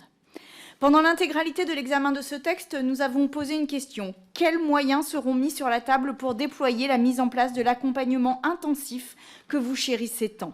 Nous y sommes, plus 300 ETP en 2024, un financement via une ponction de l'UNEDIC et le maintien de la subvention pour charges de service public de 1,25 milliard d'euros versés par l'État, dont une affectation de 300 millions d'euros dédiée à l'accompagnement des demandeurs d'emploi. Une enveloppe de 170 millions d'euros ouverte au titre de la contractualisation avec les conseils départementaux pour le déploiement des expérimentations visant à intensifier l'accompagnement des bénéficiaires du RSA. Bilan. Le programme semble largement en deçà des besoins nécessaires. D'abord, selon votre gouvernement, cette réforme coûte déjà entre 2,3 et 2,7 milliards d'euros. Où sont-ils ? Ensuite, en France, le ratio est d'un conseiller pour 98 inscrits. À l'heure actuelle, il faudrait 40 000 conseillers supplémentaires pour accompagner correctement 2 millions d'allocataires. Où sont les créations de postes ? S'agissant de l'UNEDIC, enfin, pourquoi s'endetter à la ponctionner, sachant que cette dernière est déjà largement endettée et sera obligée d'emprunter à court terme sur les marchés pour honorer ses échéances, ce qui devrait lui coûter près de 800 millions d'euros sur 4 ans. Monsieur le ministre, pour résumer, où sont les milliards nécessaires ? Ils sont absents, les masques tombent, le manque de moyens met en lumière la réalité de l'intention de la réforme de l'assurance chômage. Toujours plus de contraintes, toujours plus de pression, toujours moins d'accompagnement et de solidarité. Merci. Pour le groupe Gauche démocrate et républicaine, monsieur Yannick Monnet. Merci, Monsieur le Président. Monsieur le Ministre, la présentation stratégique de la mission Travail et Emploi affiche de nouveau votre ambition du plein emploi. France Travail est au cœur de ce budget. Depuis la fin de l'été, vous soutenez votre stratégie en arguant d'une baisse sans précédent des chiffres du chômage. En mai dernier, vous annonciez ainsi triomphalement, ouvrez les guillemets, le taux de chômage au premier trimestre 2023 s'établit à 7,1%, son plus bas niveau depuis 1982. Sans même revenir sur les différences entre la méthode de comptage du BIT et celle de Pôle emploi, je vais simplement rappeler des chiffres qui contredisent largement votre optimisme. Selon le BIT, il y a 2,2 millions de chômeurs. Selon Pôle emploi, il y en a 5,39 millions, toutes catégories confondues, dont 3 millions en catégorie A. L'OFCE a très récemment alerté sur une inversion de la courbe du chômage en France, qu'elle prévoit dans la fourchette basse à 7,4% fin 2023 et 7,9% fin 2024. Les derniers chiffres publiés par la DARES pour le troisième trimestre confirment l'étude de l'OFCE. Taux de chômage à 7,3%, hausse de 0,6% en catégorie A et hausse encore des emplois précaires. Il faut également ajouter les effets de votre réforme des retraites qui, selon l'OFCE, va dans les 2 premières années générer 177 000 actifs supplémentaires sur le marché du travail au lieu d'être en retraite. Face à ces données objectives, n'y a-t-il pas la nécessité de revoir votre stratégie globale en matière d'emploi ? En matière de budget, pourriez-vous dire clairement comment vous comptez financer France Travail ? Quels moyens pour la transformation de Pôle emploi en France Travail, avec l'ensemble des nouvelles missions qui lui seront dévolues et qui ne sont plus axées sur l'orientation et l'accompagnement des demandeurs d'emploi, lesquels n'en sont d'ailleurs plus vraiment ? 300 nouvelles embauches, certes, mais quels moyens supplémentaires pour la transformation structurelle de Pôle emploi, la mise en place du réseau, la formation des agents? Serait-ce à budget constant? Avez-vous encore la mauvaise intention de piller les ressources de l'UNEDIC pour trouver 2 à 2,7 milliards d'euros sur les 3 ans qui viennent? Le chômage des moins de 25 ans était encore de plus de 16% en juillet dernier et ne se réduit pas. 17% des jeunes sont au RSA. Pourtant, dans ce cadre, ce budget fait le choix de baisser les crédits de paiement des missions locales pour 2024. C'est 632,7 millions contre 633 millions en 2023, alors qu'elles auront, comme en 2023, la tâche assignée de suivre 200 000 jeunes en CEJ. Comme nous le redoutions, escomptez-vous un suivi plus important par France Travail au détriment des missions locales? Vous misez par ailleurs beaucoup et toujours plus sur l'alternance, tout en déployant une réforme des lycées professionnels qui néglige l'accès à l'enseignement général et donc réduit la possibilité de changement professionnel. Pour rappel, un salarié, tout au long de sa carrière professionnelle, changera 6 à 7 fois d'emploi. Ainsi, si les budgets alloués au dispositif de soutien au déploiement de l'apprentissage baissent de 90%, ce sont les aides aux employeurs d'apprentis qui connaissent une forte croissance, plus 743% en CP, qui passe de 419 millions en 2023 à 3,5 milliards en 2024, en vue d'atteindre 1 million d'apprentis par an. Les députés du groupe Renaissance ont adopté en commission des finances hier un amendement visant à réguler les aides à l'apprentissage en fonction du niveau de diplôme visé par l'apprenti. Ainsi, les entreprises de plus de 250 salariés, l'aide unique à l'embauche d'un apprenti serait supprimée lorsque l'apprenti prépare un diplôme supérieur à un bac+2. Cet amendement nous semble créer une dissociation entre le désir d'être apprenti et celui de faire des études supérieures et participer à fermer les voies de progression salariale par les études supérieures via l'apprentissage. Ma dernière question, soutenez-vous cette disposition? Je vous remercie.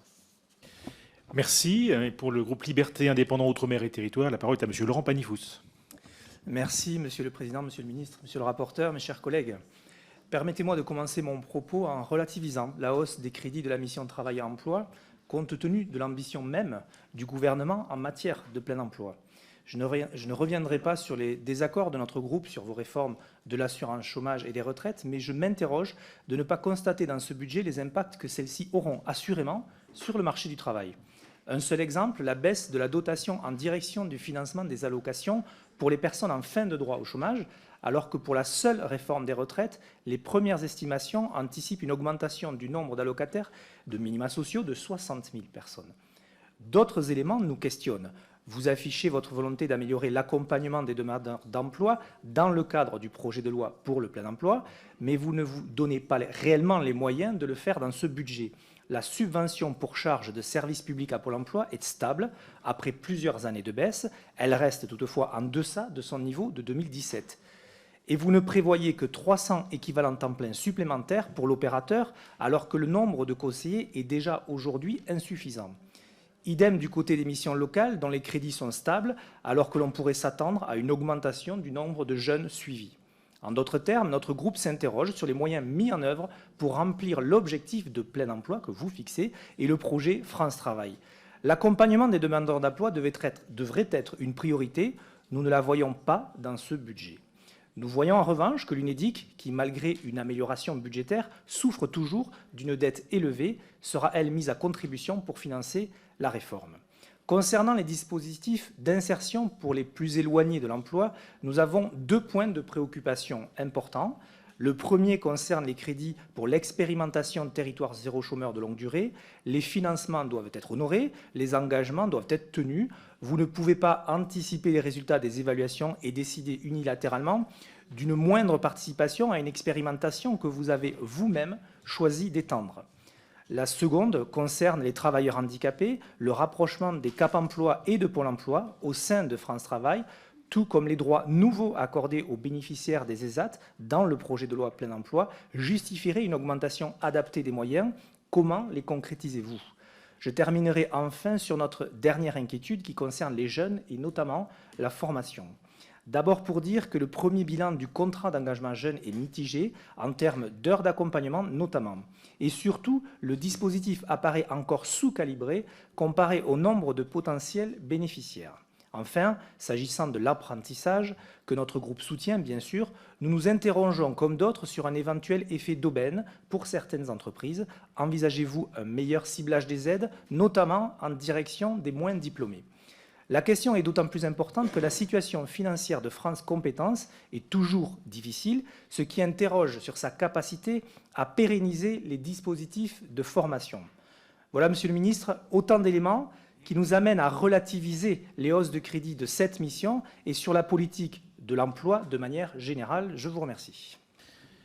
Merci, chers collègues. Monsieur le ministre, je vous propose d'apporter les premiers éléments de réponse. Merci beaucoup, Monsieur le Président, sur les différents points, notamment les points évoqués par Monsieur le rapporteur. D'abord, une réponse sur la forme, pour vous dire, Monsieur le rapporteur, je suis désolé du faible taux de réponse aux questions parlementaires constatées au 10 octobre. J'ai moi-même été parlementaire et je n'appréciais pas être confronté à ce niveau-là. Et cela fait partie des instructions que j'ai données et des questions que j'ai pu poser. Je dis questions pour ne pas dire colère que j'ai pu avoir à la lecture de ces chiffres-là. Et il faut que nous fassions mieux et nous ferons mieux. Sur les moyens consacrés d'abord à la mise en place de France Travail, cela a été évoqué par plusieurs députés. La montée en puissance de France Travail est par définition, et c'est écrit dans la loi, une montée en puissance progressive. En 2024, nous devons avoir en tête que la loi relative au plein emploi ne sera pas encore en application de manière générale. La généralisation est prévue pour le 1er janvier 2025. Et donc sur 2024, nous avons essentiellement deux choses à accompagner et à financer. D'abord, la montée en puissance des expérimentations. Nous avons 18 départements qui expérimentent. 18 départements qui expérimentent, dont certains veulent élargir le territoire d'expérimentation. Et nous avons d'autres départements qui souhaitent intégrer cette expérimentation. Les 170 millions consacrés à la contractualisation avec les départements permettront d'accompagner cette montée en puissance de l'expérimentation et permettront aussi de financer la transition du modèle actuel vers le modèle France Travail. Je pense notamment à la contractualisation sur la méthode et les systèmes d'information. Je pense aussi à la contractualisation pour transformer le modèle de garantie d'activité départementale en modèle France Travail. C'est l'objet des 170 millions de contractualisation avec les départements. Par ailleurs, l'opérateur Pôle emploi va bénéficier de 300 équivalents temps plein supplémentaires dans le cadre d'une expérimentation qui est par essence progressive. Aujourd'hui, nous avons 4000 bénéficiaires du RSA qui sont sur des territoires d'expérimentation. Et donc, la montée en puissance nous permettra de l'accompagner. Et je précise que d'ici 2027, nous serons sur un montant d'augmentation des moyens dont dispose France Travail, Pôle emploi aujourd'hui, France Travail à partir du 1er janvier, d'1 milliard d'euros par an par rapport à aujourd'hui, ce qui nous permettra très largement d'atteindre les objectifs qui sont ainsi fixés. Sur les questions relatives aux contrats aidés et au très grand écart que vous avez souligné entre 450 000 contrats aidés il y a presque une dizaine d'années et 90 000 aujourd'hui. D'abord, je pense que cet écart doit être relativisé par le fait que lorsqu'il y avait 450 000 emplois aidés, nous étions dans une période de chômage de masse, à la sortie d'une crise financière, et par ailleurs, il n'existait pas de modèle spécifique d'accompagnement des jeunes sans emploi ni formation. Je pense aux 300 000 contrats engagement jeunes qui ont été signés en 2023, aux 300 000 que nous prévoyons pour 2024. Nous considérons que lorsque l'emploi s'améliore, il est normal que les emplois aidés soient moins nombreux, et j'ai donné instruction aux différents préfets de concentrer la mise en œuvre de ces contrats aidés sur les publics les plus éloignés, notamment les allocataires du RSA, les demandeurs d'emploi en situation de handicap et ceux qui ont le niveau de formation le moins élevé pour retrouver pleinement la dimension d'insertion des contrats aidés. Je vous confirme, monsieur le rapporteur, que l'augmentation des moyens consacrés au dialogue social est essentiellement liée à l'organisation du scrutin spécifique pour les TPE et aux règles de représentativité que vous avez évoquées. Je voudrais vous dire aussi, monsieur le rapporteur, sur les deux sujets thématiques que vous avez apportés. D'abord, concernant la question du sport, que pour ce qui concerne le référentiel commun de formation pour le sport et la qualification dans le domaine du sport. C'est un chantier qui est piloté directement par le ministère thématique en charge, c'est-à-dire le ministère des Sports, que nous accompagnons. Nous avons toujours cet objectif que les prochaines semaines nous permettent la publication de ce référentiel commun qui sera bien utile. Par ailleurs, nous avons inscrit des crédits relatifs à l'accompagnement de la VAE dans le cadre des crédits éligibles aux pactes régionaux d'investissement dans les compétences. C'est une demande portée par nombre de représentants de l'ARF, ce qui permettra d'accompagner la montée en puissance de la VAE, en particulier pour les acteurs de l'insertion et pour le sport.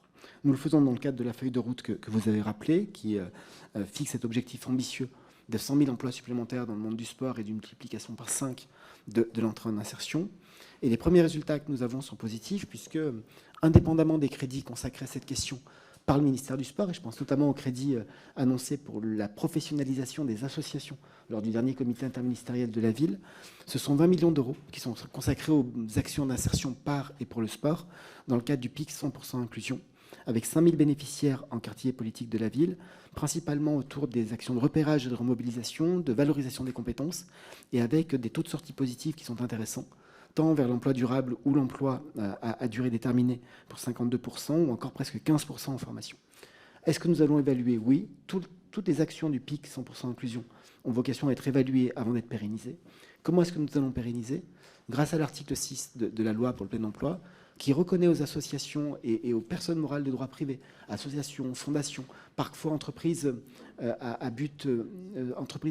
sociales d'utilité solidaire, la possibilité d'être reconnus comme des acteurs du marché de l'emploi et du service public de l'emploi, et donc d'être conventionnés dans le cadre de conventions pluriannuelles.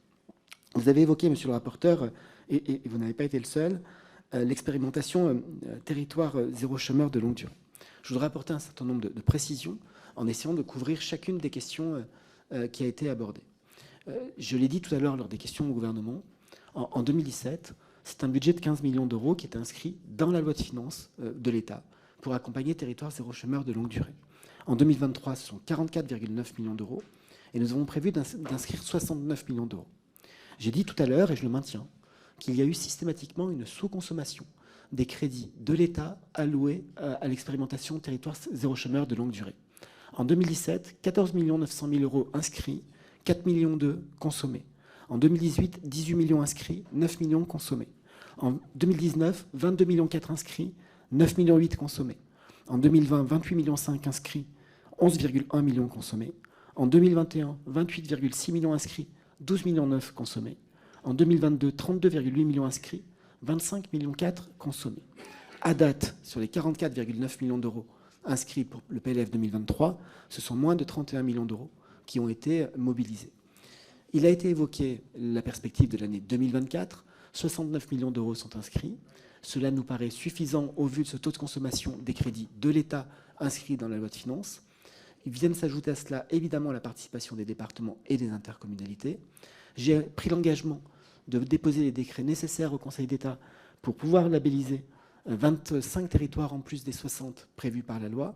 Et effectivement, nous avons ramené le taux de prise en charge de l'État et uniquement de l'État de 102 à 95%, c'est-à-dire le niveau de 2019. Il faut savoir que les deux lois qui ont été adoptées concernant le territoire zéro chômeur ont prévu un plancher d'intervention de l'État à 53% du montant du SMIC. Nous sommes aujourd'hui à 95%. J'ai indiqué, et j'aurai l'occasion de le dire directement, à M. Gallois, c'est 53% dans la loi, le plancher d'intervention. C'est écrit dans la loi, c'est comme ça. Vous n'étiez pas là pour la voter, je l'ai voté, et c'est à 53%. Sur la suite, j'ai dit à M. Gallois, mon cabinet a dit à M. Gallois, et je lui dirai directement jeudi, que nous sommes prêts à prendre l'engagement d'apporter 10 millions d'euros en gestion en 2024 si les 69 millions d'euros n'étaient pas suffisants, ce dont je peux douter légitimement au vu des taux de consommation des exercices précédents. Il a été évoqué, je crois, par M. Juvin et par vous-même, monsieur le rapporteur, la nécessité d'une subvention d'équilibre. Nous avons dit à l'association que pour l'accompagner dans ces questions de trésorerie pour l'année 2023, nous étions prêts à lui attribuer 1 500 000 euros de trésorerie. À date, l'association nous a indiqué n'avoir besoin de mobiliser que 500 000 euros sur ces 1 500 000 euros. Est-ce que nous allons évaluer? Oui. Et j'ai confié au professeur Lorty la présidence du comité scientifique d'évaluation qui nous rendra ses conclusions à l'été 2024, de manière à ce que nous puissions ainsi avancer. Sur cette question-là, nous continuerons à discuter, mais dire qu'il y aurait une baisse alors que nous passons de 45 à 69 millions d'euros me paraît étonnant, surtout avec 10 millions que nous pouvons apporter en gestion. Sur les autres sujets qui ont été évoqués, je voudrais dire à M. Le Gac qu'il y a deux sujets principalement sur lesquels je souhaite rebondir dans son intervention. D'abord, la question du plan d'investissement dans les compétences. Ça fait le lien avec un certain nombre d'interventions et de demandes sur l'emploi des seniors, par exemple. Le plan d'investissement dans les compétences, aujourd'hui, il existe et il a été ouvert en 2018. Il prévoit que sont éligibles au financement les formations dispensées aux demandeurs d'emploi ayant un niveau de qualification inférieur au bac. Dans le cadre du nouveau plan que nous discutons avec les régions, nous avons prévu d'apporter deux modifications. D'abord, pour les demandeurs d'emploi de moins de 26 ans, nous ouvrons l'éligibilité du financement des formations jusqu'aux demandeurs d'emploi de moins de 26 ans ayant une formation inférieure à Bac+2, ce qui nous permettra d'ouvrir l'accès à des formations qualifiantes pour des jeunes bacheliers, mais qui ont pu connaître une difficulté d'orientation en première ou en deuxième année d'enseignement supérieur. Ensuite, nous supprimons purement et simplement toute condition de formation pour les demandeurs d'emploi allocataires du RSA, pour les demandeurs d'emploi en situation de handicap et pour les demandeurs d'emploi de plus de 55 ans, c'est-à-dire les seniors, considérant que le fait d'être au chômage au-delà de 55 ans, malgré une formation qui pourrait être supérieure au bac ou à Bac+2, nécessite souvent une requalification ou un reclassement. Pour ce qui concerne l'ANACT, vous l'avez dit, Monsieur Le Gac, la loi Santé au travail du 2 août 2021 a engagé sa transformation avec la réunion de l'ANACT et des associations régionales dans un réseau commun. C'est ce que nous accompagnons, de la même manière que nous accompagnons avec l'augmentation de la subvention les démarches, notamment prévues dans le cadre du plan Santé au travail numéro 4 sur l'intervention de l'ANACT dans la prévention des addictions en milieu professionnel ou encore en direction des TPE et des PME, puisque nous savons que c'est un terrain d'intervention sur lequel nous devons aller plus rapidement. Nous allons aussi faire en sorte de mobiliser cette organisation sur la prévention de l'exposition aux facteurs les plus dangereux, notamment les facteurs cancérigènes, je pense à l'amiante, ainsi qu'à la prévention d'un certain nombre d'autres maladies professionnelles qui sont connues et qui peuvent être dangereuses. Pour l'intervention de M. Ben sur la question des seniors, j'ai apporté un premier élément de réponse avec l'éligibilité sans condition de diplôme au financement des formations dans le cadre des PIC et des PRIC, pardon pour les acronymes. Je voudrais ajouter, mais ça fait le lien avec d'autres interventions, que nous avons proposé au mois de juillet avec la Première ministre à l'ensemble des partenaires sociaux représentatifs d'ouvrir 3 discussions autour de 3 projets d'accords nationaux interprofessionnels. Un sur le compte épargne temps universel, un sur les parcours, les carrières, les reconversions, avec toute cette logique de progression de carrière et la simplification des dispositifs de transition collective et de transition professionnelle. Et enfin, un 3e sur l'emploi des seniors, que nous ouvrons très largement, à la fois aux mesures qui ont fait l'objet d'une censure par le Conseil constitutionnel, CDI senior, index, mais aussi toutes les modalités possibles et envisageables par les partenaires sociaux. Et c'est donc des partenaires sociaux que nous attendons que des propositions soient faites pour l'emploi des seniors, accès et maintien dans l'emploi, formation, reclassement, 2e, 3e partie de carrière, de manière à pouvoir être le plus efficace possible. Et nous avons pris l'engagement, si un ANI est conclu, de le transposer dans la loi et d'en proposer une transposition intégrale et complète. Au premier semestre 2024, le délai de négociation est de 4 mois et je devrais envoyer le document d'orientation dans les jours qui viennent aux partenaires sociaux. Sur les moyens dont dispose Pôle emploi dans le cadre de la mise en œuvre de France Travail, je l'ai dit, c'est à la fois 300 millions d'euros supplémentaires dès l'année prochaine, avec une chronique permettant d'avoir 1 milliard d'euros. Et oui, effectivement, cela passe à la fois par le maintien de la subvention de l'État, 1,250 milliard d'euros, et par une volonté de notre part, de la part du gouvernement, que l'UNEDIC puisse contribuer plus fortement au financement de ces politiques. L'UNEDIC a connu un déficit chronique d'1,9 milliard entre 2009 et 2019, 1,9 milliard par an. Nous sommes à 4,4 milliards d'euros en 2022 d'excédent, au moins autant en 2023, et une chronique qui dit qu'à 7% de chômage, ça sera 11 milliards d'excédent en 2026, qu'à 5%, ce qui serait une très bonne nouvelle, ça sera 16 milliards d'euros. Et nous considérons que affecter une partie de ces excédents très importants au financement des politiques d'emploi, c'est une forme de dépense active, que cela permet le retour à l'emploi, et ça n'empêche pas un désendettement d'au moins 40% de la dette de l'UNEDIC à l'horizon de la fin du quinquennat, ce qui reste un objectif ambitieux. Sur les mesures de régulation qui concernent le CPF, et je précise que pour les moyens de Pôle emploi, cela répond aussi à la question de M. Chloé. Sur les moyens de régulation du CPF que M. Juvin a évoqués, d'abord vous confirmez, M. Juvin, que les mesures de régulation sont efficaces, puisque nous avons sécurisé les connexions, que nous avons amélioré les qualifications, que nous avons, avec Carole Grandjean, ministre déléguée auprès de moi pour les questions de formation professionnelle, déréférencé un certain nombre de formations, mais aussi déréférencé des organismes certificateurs qui certifiaient tout et n'importe quoi, si vous me permettez cette expression. Et cela nous permet de réaliser de véritables économies avec, dans les semaines et les mois qui viennent, un travail complémentaire pour améliorer encore la garantie de qualité et le niveau de qualité des formations. Nous prévoyons effectivement, je l'ai dit dans mon propos liminaire, une participation d'un certain nombre d'utilisateurs du CPF. Nous avons pris 2 engagements avec la Première ministre. Le premier engagement, c'est qu'un certain nombre de ces utilisateurs en soient dispensés. Je pense notamment lorsque l'utilisation se fait dans le cadre d'un plan de développement des compétences ou dans le cadre d'un conseil en évolution professionnelle. Et par ailleurs, vous avez évoqué une participation à 30%. Ça ne sera absolument pas le cas. Nous sommes plutôt sur l'idée d'une participation forfaitaire sur des niveaux bien moins importants qui pourraient se compter en quelques dizaines d'euros. Mais c'est renvoyé à une concertation que nous aurons au printemps, pas avant la fin du premier trimestre 2024, de manière à pouvoir aussi l'articuler avec les éventuelles mesures de transition professionnelle et collective que les partenaires sociaux pourraient inscrire dans l'accord national interprofessionnel que j'ai évoqué il y a quelques instants. France Compétences présente un déficit qui est devenu chronique. France Compétences a été créée et financée dans un cadre où nous avions à peu près 300 000 contrats d'apprentissage par an. Et lorsque nous sommes à 850 000, cela crée ce besoin de financement par l'État, mais nous considérons que c'est un investissement utile au vu des taux d'insertion et de la réussite de la politique de l'apprentissage. Monsieur Leclerc a évoqué les questions d'apprentissage. Je viens de les évoquer. Je peux simplement ajouter que nous allons maintenir le financement des pré-apprentissages dans le cadre du plan d'investissement dans les compétences. C'est un moyen utile pour pouvoir accompagner notamment des élèves en situation de décrochage. Nous allons maintenir le niveau d'accompagnement et je réponds ainsi à la question de M. Monet aussi. Nous maintiendrons en 2024 le même niveau d'accompagnement que celui que nous connaissons. Je l'ai dit dans mon propos liminaire. Et puis, vous avez posé une question plus particulière sur le transfert du recouvrement des contributions conventionnelles de formation professionnelle et de dialogue social. La loi Avenir Pro de 2018 a prévu le transfert de la collecte de cette contribution des OPCO aux URSSAF.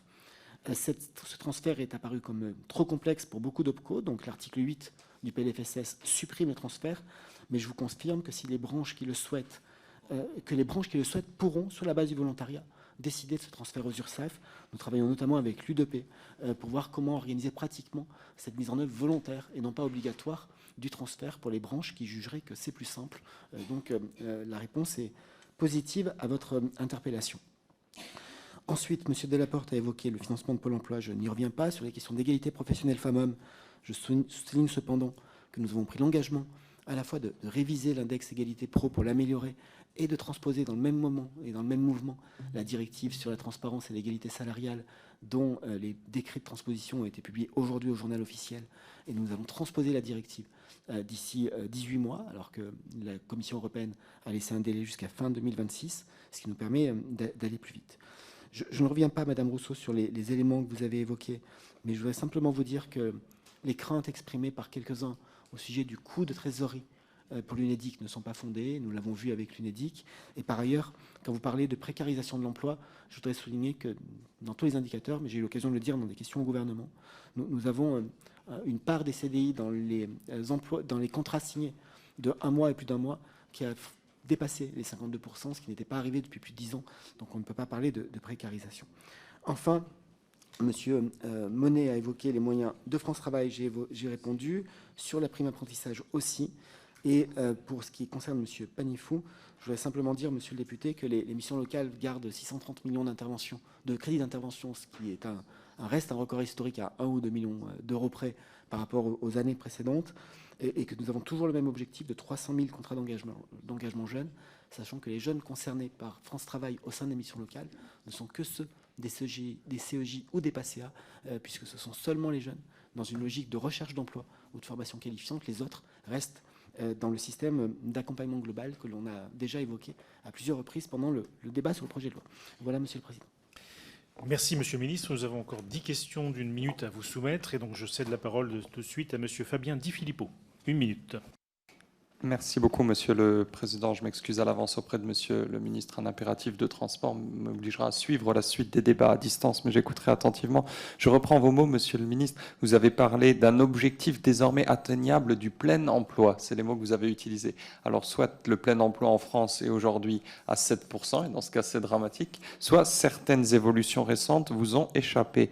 Un record de faillite depuis 2016 annoncé pour 2023, une baisse des investissements et des entreprises, une augmentation même du chômage qui repart très légèrement à la hausse, 0,1%, avec la destruction de plusieurs milliers d'emplois. L'OFCE, la Banque de France, disent qu'en 2024, le chômage va remonter sans doute vers les 8%, un tout petit peu en dessous. Alors ma question est très simple. Existe-t-il une hypothèse de travail dans tout ce que vous avez construit pour ces programmes où ce chômage augmenterait vers les 8%, qui permettrait de faire face à l'accompagnement et à la prise en charge que ça nécessite, ou mise-t-on à nouveau tout sur la méthode Coué, chère à Bruno Le Maire ?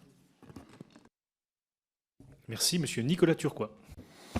Oui, merci, Monsieur le Président. Vous avez été bien posé, Monsieur le Ministre, dans vos réponses. Moi, j'ai été littéralement abasourdi par ce qu'on a entendu dans les interventions.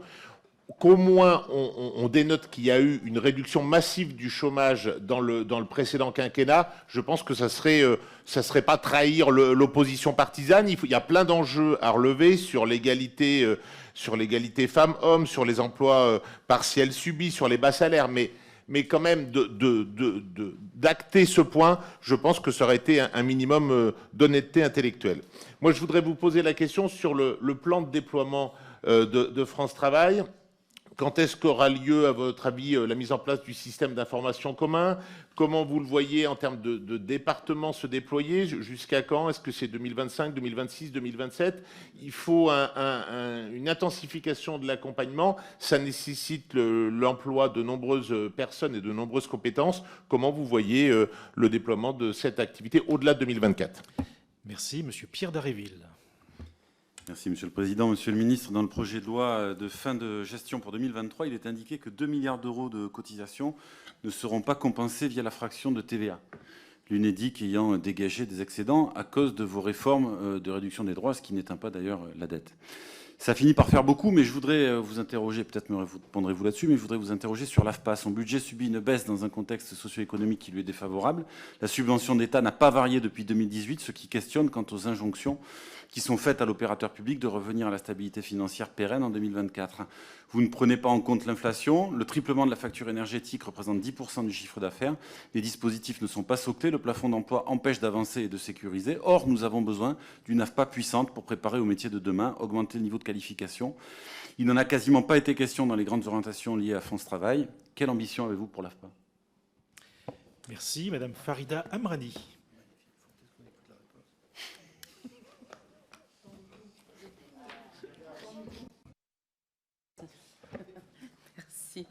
Monsieur le ministre, le budget qui nous est présenté est insuffisant et inadapté aux besoins réels de la population. Vous le savez, les fonds qui seront alloués à Pôle emploi sont si faibles qu'ils ne permettront même pas les recrutements nécessaires pour endiguer l'afflux des nouveaux allocataires suite à la mise en place de la plateforme France Travail. La subvention de l'État à Pôle emploi ne cesse de diminuer. Ces baisses étaient de 200 millions d'euros l'année dernière et de 80 millions cette année. Dans le PLF qui nous est soumis est prévue la ponction des excédents de l'UNEDIC pour financer France Travail. L'UNEDIC finance aujourd'hui Pôle emploi à hauteur de 10% de ses recettes. Le financement supplémentaire de France Travail serait de 15%. Les assurés sont de moins en moins indemnisés et vos choix politiques font peser sur eux un impôt de financement des politiques de l'emploi. Monsieur le ministre, pouvez-vous nous garantir un financement de notre service public de l'emploi à hauteur des enjeux actuels? Merci, Madame Rachel Keke. Merci, Monsieur le Président. Monsieur le ministre du Travail, je profite de votre venue pour vous exprimer ma colère concernant votre loi plein emploi qui va donner naissance à France Travail. Pour rappel, la semaine dernière, une réunion entre 7 députés et 7 sénateurs, donc un accord entre le gouvernement et LR, ont décidé de condamner à 15 heures d'hebdomadaire de travail forcé près de 2 millions d'allocataires du RSA. Je suis très en colère parce que, en raison du manque du cadre juridique de la loi, vous donnez l'occasion à des départements du parti d'Éric Ciotti d'interpréter l'instrumentalisation et de sanctionner les allocataires du RSA en coupant des aides. Vous venez de créer un service public de l'emploi basé sur l'inégalité territoriale. Les allocataires sont sanctionnés à la carte en fonction de la couleur politique du département, de sa richesse et de l'organisation territoriale des services publics. Face à la misère, comment pouvez-vous laisser le risque de l'arbitraire? Merci. Merci. Madame Marie-Charlotte Garin. Merci, Monsieur le Ministre. Moi, je vais vous parler aussi de l'expérimentation territoire zéro chômeur de longue durée. Vous le reconnaissez, le soutien financier de l'État et des départements est clairement en recul au regard de la dynamique de l'expérimentation. Alors, vous la justifiez en regard d'une sous-consommation des crédits d'année en année et vous expliquez par ailleurs revenir au niveau de financement prévu il y a 2 ans. Pourtant, c'est bien cette année que nous sommes alertés par les acteurs, avec notamment la réduction du financement qui fait craindre à l'association Territoire Zéro Chômeur de longue durée, à l'association gestionnaire du fonds, mais aussi aux élus locaux des difficultés pour poursuivre la montée en charge de l'expérimentation, avec à la fois l'habilitation des nouveaux territoires, mais aussi le recrutement de nouveaux emplois dans les entreprises à but d'emploi déjà créées. Alors c'est regrettable au vu des opportunités qu'elles offrent, notamment en termes de dynamique. Moi j'ai une pensée particulière pour l'entreprise à but d'emploi Senti Pleine Action à Lyon. On se réjouit de l'amendement qui a été voté en commission des financières de 31 millions d'euros de l'écologiste Marie Pochon dans notre groupe. Notre question aujourd'hui, c'est alors que paradoxalement l'État... l'expérimentation est prise en exemple partout. Pourquoi est-ce que l'État ne va pas soutenir et donc maintenir ses moyens après le 49.3, vu la dynamique que crée cette expérimentation? Monsieur Mathieu Marchiot. Merci, Monsieur le Président. Monsieur le Ministre, après l'embellie de façade de ces dernières années, le nombre de demandeurs d'emploi sans aucune activité est en hausse. Les dernières prévisions font même état d'une remontée qui atteindra les 8% fin 2024. Une bien mauvaise nouvelle dans l'optique du soi-disant plein d'emploi tant vanté par votre gouvernement. Alors, vous souhaitez aujourd'hui régulariser des clandestins afin de répondre aux demandes d'employeurs qui ne trouveraient pas ces compétences chez les Français, au moment où le chômage va être encore plus important au niveau national et qu'il est déjà massif dans certains de nos territoires, oubliés par les pouvoirs publics, comme dans le Nord, où il atteint près de 9%. Alors, Monsieur le Ministre, plutôt que le réflexe de faire venir des travailleurs étrangers, que proposez-vous sur la formation et l'employabilité de nos concitoyens? C'est sur ce sujet que devrait se focaliser le gouvernement. Il trouverait là l'occasion de mener une politique active de l'emploi sans devoir ouvrir les vannes de l'immigration.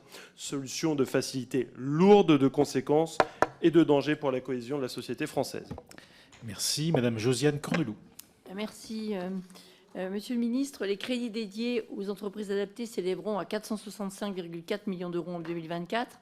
Il est également prévu que ce montant soit complété par une contribution à la GFIP à hauteur de 50 millions d'euros, dont les modalités restent à définir. Le difficile déploiement des expérimentations en EA a été souligné dans un récent rapport de la Cour des comptes qui préconise une réorientation des crédits pour éviter la confusion entre financement des EA et soutien aux démarches engagées pour l'emploi direct en entreprise classique. L'orientation du gouvernement semble tendre vers une stratégie du tout inclusif visant à inciter les personnes en situation de handicap à occuper un emploi dans le monde du travail ordinaire. Pour autant, les crédits alloués dans le budget de l'État ne répondent pas aux besoins de garantir un service de qualité dans l'accompagnement des demandeurs d'emploi en situation de handicap.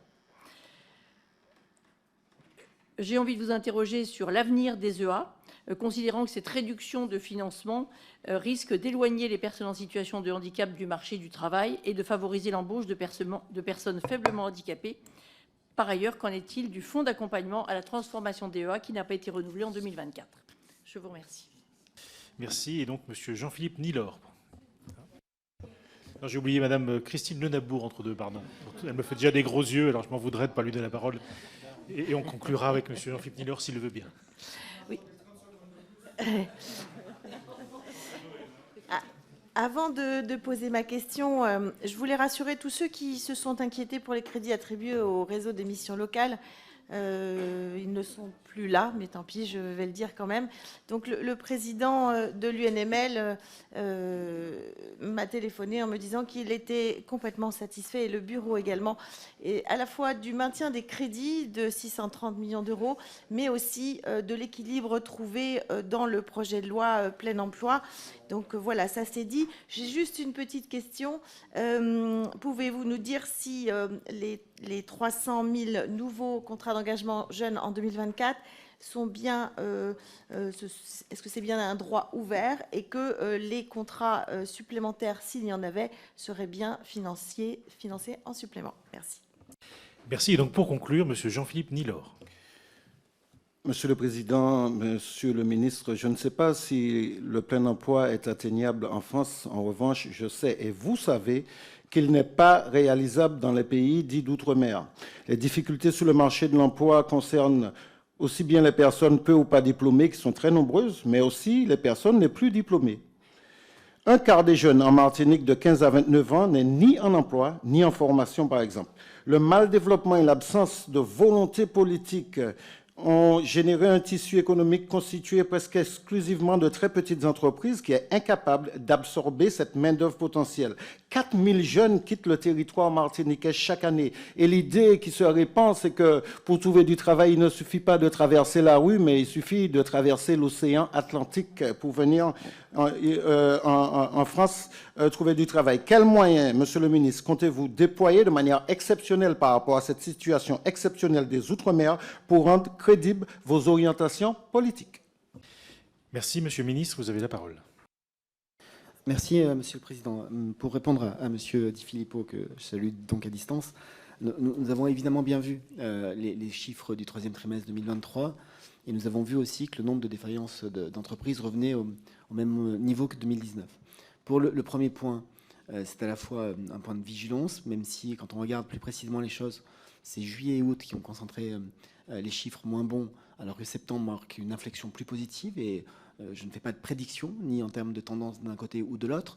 Je me contente de dire que c'est encore un peu instable pour en tirer des conclusions assez définitives et que ça doit plutôt nous inciter à pousser et à mobiliser toutes nos politiques possibles pour que nous puissions maintenir cette tendance de baisse du chômage et de création d'emplois. Sur la question des défaillances d'entreprises, nous pensons que 2023 marque aussi la fin d'une période pendant laquelle un certain nombre d'entreprises ont pu résister à des aléas économiques qui sont assez classiques, à la sortie des périodes de Covid et d'un certain nombre d'aides massives qui parfois avaient suscité le maintien d'entreprises en activité sans qu'elles en aient nécessairement les reins suffisamment solides. Sur l'objectif de plein emploi, c'est effectivement un objectif à 5%. C'est plus que dans bon nombre de pays. Il y a un certain nombre d'explications structurelles qui expliquent par exemple que nous connaissons les mêmes tensions de recrutement à 7% de chômage qu'à 4% en Allemagne ou à 3% aux États-Unis. Cela renvoie à la manière dont nous accompagnons. Ça renvoie aussi au fait que pendant une quarantaine d'années, le chômage de masse a très durablement et parfois très profondément éloigné de l'emploi un certain nombre d'actifs pour lesquels les accompagnements sont encore plus nécessaires. Pour la question de M. Turquois sur la montée en puissance de France Travail, évidemment, les systèmes d'information doivent être calés et organisés au courant de l'année 2024 pour être tout à fait opérationnels. Et ensuite, nous souhaitons une montée en puissance sur environ 3 ans, tel que ça avait été dit lors du débat sur le plein emploi, pour généraliser les modalités d'accompagnement, faire en sorte que nous puissions aller plus loin partout, mais de manière progressive, puisque nous savons que ce déploiement ne peut pas se faire de manière instantanée et à l'échelle d'une nuit, mais c'est un programme de travail que nous avons élaboré, que le haut-commissaire avait présenté dans son rapport de préfiguration et que nous allons ainsi pouvoir suivre de manière assez sereine, je dois dire, les crédits nécessaires étant prévus dans le cadre de la LPFP. Sur les questions relatives à l'UNEDIC, je l'ai dit et je maintiens, l'UNEDIC est passé d'une situation de déficit structurel à hauteur d'1,9 milliard par an entre 2009 et 2019. L'année 2020 est une année extrêmement particulière avec la prise en charge d'un tiers des coûts de l'activité partielle et c'est la raison principale de la dette aujourd'hui de l'UNEDIC, mais nous sommes désormais à 4,4 milliards d'euros sur les excédents d'UNEDIC pour 2022 et 2023 et nous considérons que la participation de l'UNEDIC à hauteur de 2 milliards d'euros en 2023 dans la loi de fin de gestion et à hauteur d'environ 2,5 milliards en 2024 sont des participations qui sont soutenables au vu de la trajectoire d'excédent que nous connaissons et que ça relève de dépenses actives pour permettre d'avancer et de diminuer encore le chômage. Monsieur Dharréville, toujours, a évoqué la situation de l'AFPA. Je voudrais dire, monsieur le député, qu'en plus des crédits inscrits en loi de finances initiale, depuis 2017, pour être précis, chaque année s'ajoute 110 millions d'euros de subventions exceptionnelles, portées à 150 en 2022, que nous avons encore cette année face à des difficultés assez structurelles et malgré l'accompagnement de l'État au plan de restructuration de l'AFPA, tout en ayant ajouté un certain nombre de mesures nouvelles, notamment sur des prépas apprentissages, les promos 16-18, nous avons encore des échanges avec eux pour voir comment les accompagner au mieux et trouver le maximum de stabilité. Mais si votre question a été de savoir si nous sommes attachés à l'AFPA, la réponse est oui et 1000 fois oui. C'est un réseau qui est utile sur tous les territoires et une offre de service qui est particulièrement utile aussi. Sur la question des moyens dédiés à Pôle emploi, je n'y reviens pas, je l'ai évoqué tout à l'heure, mais les différents éléments que j'ai annoncés, notamment la contribution de l'UNEDIC et la stabilité de la subvention de l'État, permettront à Pôle emploi d'avoir des moyens bien plus importants. Je ne reviens pas sur la question, sur un certain nombre de mots que vous avez évoqués, Madame Kéké, dire condamner à 15 heures de travail forcé Ça n'est pas le vocabulaire du projet de loi plein emploi, j'en suis désolé, ça n'est pas ça. Et au contraire, nous allons vers une harmonisation des modes de sanctions. Donc vous devriez relire le texte et vous seriez certainement rassuré par rapport à votre intervention. Sur territoire zéro chômeur évoqué par Mme Garin, j'ai largement répondu, je crois, tout à l'heure, avec cette chronique que j'ai annoncée et les ouvertures que nous avons faites. J'espère que les discussions que j'aurai avec M. Gallois seront plus sereines qu'un certain nombre d'autres expressions auxquelles j'ai pu assister et qui ne sont pas forcément productives. Ceux qui me connaissent savent que... je ne vais pas dire m'insulter, mais m'agresser publiquement n'est jamais la bonne façon de me convaincre, mais ça n'est pas votre cas. Je parlais d'autres expressions en dehors de cette enceinte. Mais la discussion que j'aurai avec M. Gallois sera certainement productive. Monsieur Marchiot, vous avez évoqué les chiffres du chômage, je n'y reviens pas. Sur la deuxième partie de votre propos, je pense que vous évoquez l'article 3 du projet de loi immigration. De quoi parlons-nous et sans préjuger de ce que seront les débats au Sénat. Nous parlons de personnes qui travaillent de manière légale, qui ont un contrat de travail, qui sont déclarés, qui payent des impôts, qui payent des cotisations, et qui, à un moment de leur vie, sont en situation irrégulière sur le territoire. Et la loi telle qu'elle est écrite aujourd'hui, et nous verrons si le Sénat supprime l'article, s'il modifie les critères, dit qu'il faudrait que ces personnes puissent à la fois justifier de 3 ans sur le territoire, d'une ancienneté de 8 mois, dans un métier qui relève de la liste des secteurs en tension. Ça n'est pas un appel d'air. Pour qu'il y ait appel d'air, il faudrait qu'un étranger non communautaire, en Afrique, en Amérique du Sud, en Asie, connaisse ce système, connaisse cette législation, se dise qu'il va venir en France, qu'il se maintienne sur le territoire de manière irrégulière, pendant 3 ans, peut-être 5 si le Sénat monte à 5, qu'à 8 mois du terme, il trouve un emploi qui appartienne à la liste des métiers en tension, elle-même actualisée tous les 2 ans. Au-delà, c'est pas un appel d'air, c'est de la prédiction. Ça n'existe pas. Et nous parlons de gens qui travaillent dans des secteurs pour lesquels les tensions de recrutement sont extrêmes. Et dans des métiers qui sont parfois extrêmement difficiles. La part des étrangers non communautaires dans l'emploi total en France, c'est moins de 4%, de manière générale. Il y a des métiers où c'est 25%, les commis de cuisine et les femmes de ménage. Je dis femmes de ménage à dessein parce que la part des hommes est plus que minoritaire. Et donc nous savons que sans ces étrangers non communautaires, ces métiers ne fonctionneraient pas. Donc pas de lecture trop rapide, si je peux me permettre, et laissons le Sénat débattre, et nous aurons l'occasion d'en débattre en décembre ici même. Pour répondre à Madame Cornelou, les crédits que nous avons inscrits au titre des entreprises adaptées sont considérés, en tout cas je crois, comme suffisants pour garantir la soutenabilité, ainsi que si on les met en lien avec la contribution de la GFIP. Nous voulons mettre en œuvre effectivement toutes les mesures dites emploi des personnes en situation de handicap, qui ont été saluées, y compris par l'UNEA, lorsqu'elles ont été adoptées dans la loi plein emploi, que vous aurez, si vous le souhaitez, à valider dans quelques jours. Nous travaillons sur les entreprises adaptées, notamment pour faciliter le recrutement. Le fait, par exemple, que les personnes reconnues comme invalides par la sécurité sociale et bénéficiaires d'une obligation d'emploi n'aient plus à obtenir, à demander et obtenir une RQTH pour accéder à l'employabilité dans des entreprises adaptées participe aussi à l'élargissement des publics, et c'est dans la loi, vous l'avez voté, et ça permettra de faciliter le recrutement de personnes en situation de handicap. Le FATEA, vous l'avez dit, n'apparaît pas dans la loi de finances initiale. Nous travaillons pour le financer en gestion sur un certain nombre de fonds, de même que nous inscrivons des actions spécifiques à la formation des personnes en situation de handicap et donc à l'accompagnement de la transformation des modèles dans le cadre du PIC que j'ai évoqué. Je précise enfin, mais c'est un peu en marge de votre question, que les dispositifs qui sont spécifiques aux ESAT, et notamment au nouveau modèle économique des ESAT, font l'objet d'une mission d'inspection que nous avons diligentée, qui devra nous rendre ses préconisations pour préparer le PLFSS 2025, puisque ça sera la date d'entrée en vigueur de ces dispositions. Madame Le Nabour m'a demandé si ce qui se passe s'il y a plus de 300 000 signatures de contrats engagement jeunes. C'est un droit ouvert, le Code de travail le précise. D'ailleurs, en 2022, ce sont 320 000 contrats qui ont été signés, alors que l'objectif était à 300 000. Nous n'avons pas encore le chiffre d'atterrissage pour l'exercice 2023.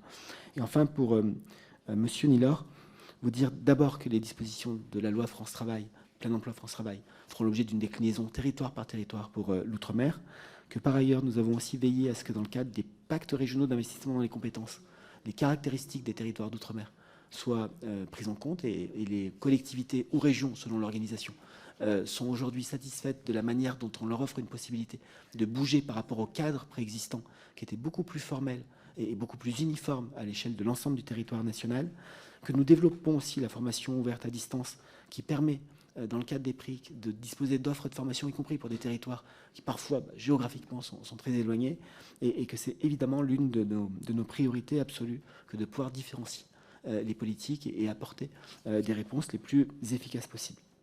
Et enfin, Monsieur le Président, j'apporte une correction. J'ai dit tout à l'heure que l'évaluation du dispositif Territoire zéro chômeur mené par le professeur Lorty serait disponible à l'été 24. En réalité, la loi telle qu'elle est écrite prévoit une période d'évaluation complète plus importante. Et donc, c'est plutôt début 2025 que nous aurons les résultats définitifs. Merci, Monsieur le Ministre. Merci pour l'ensemble de ces précisions. Merci, chers collègues, pour la qualité de nos échanges aujourd'hui. Je vous rappelle, avant de nous quitter, que notre prochaine réunion aura lieu mardi prochain à 17h15. Nous aurons l'occasion d'auditionner Monsieur Frédéric Pacou, dont la nomination aux fonctions de président du conseil d'administration de l'établissement français du sang est envisagée. En attendant, je vous souhaite une bonne soirée. Merci à vous. Merci.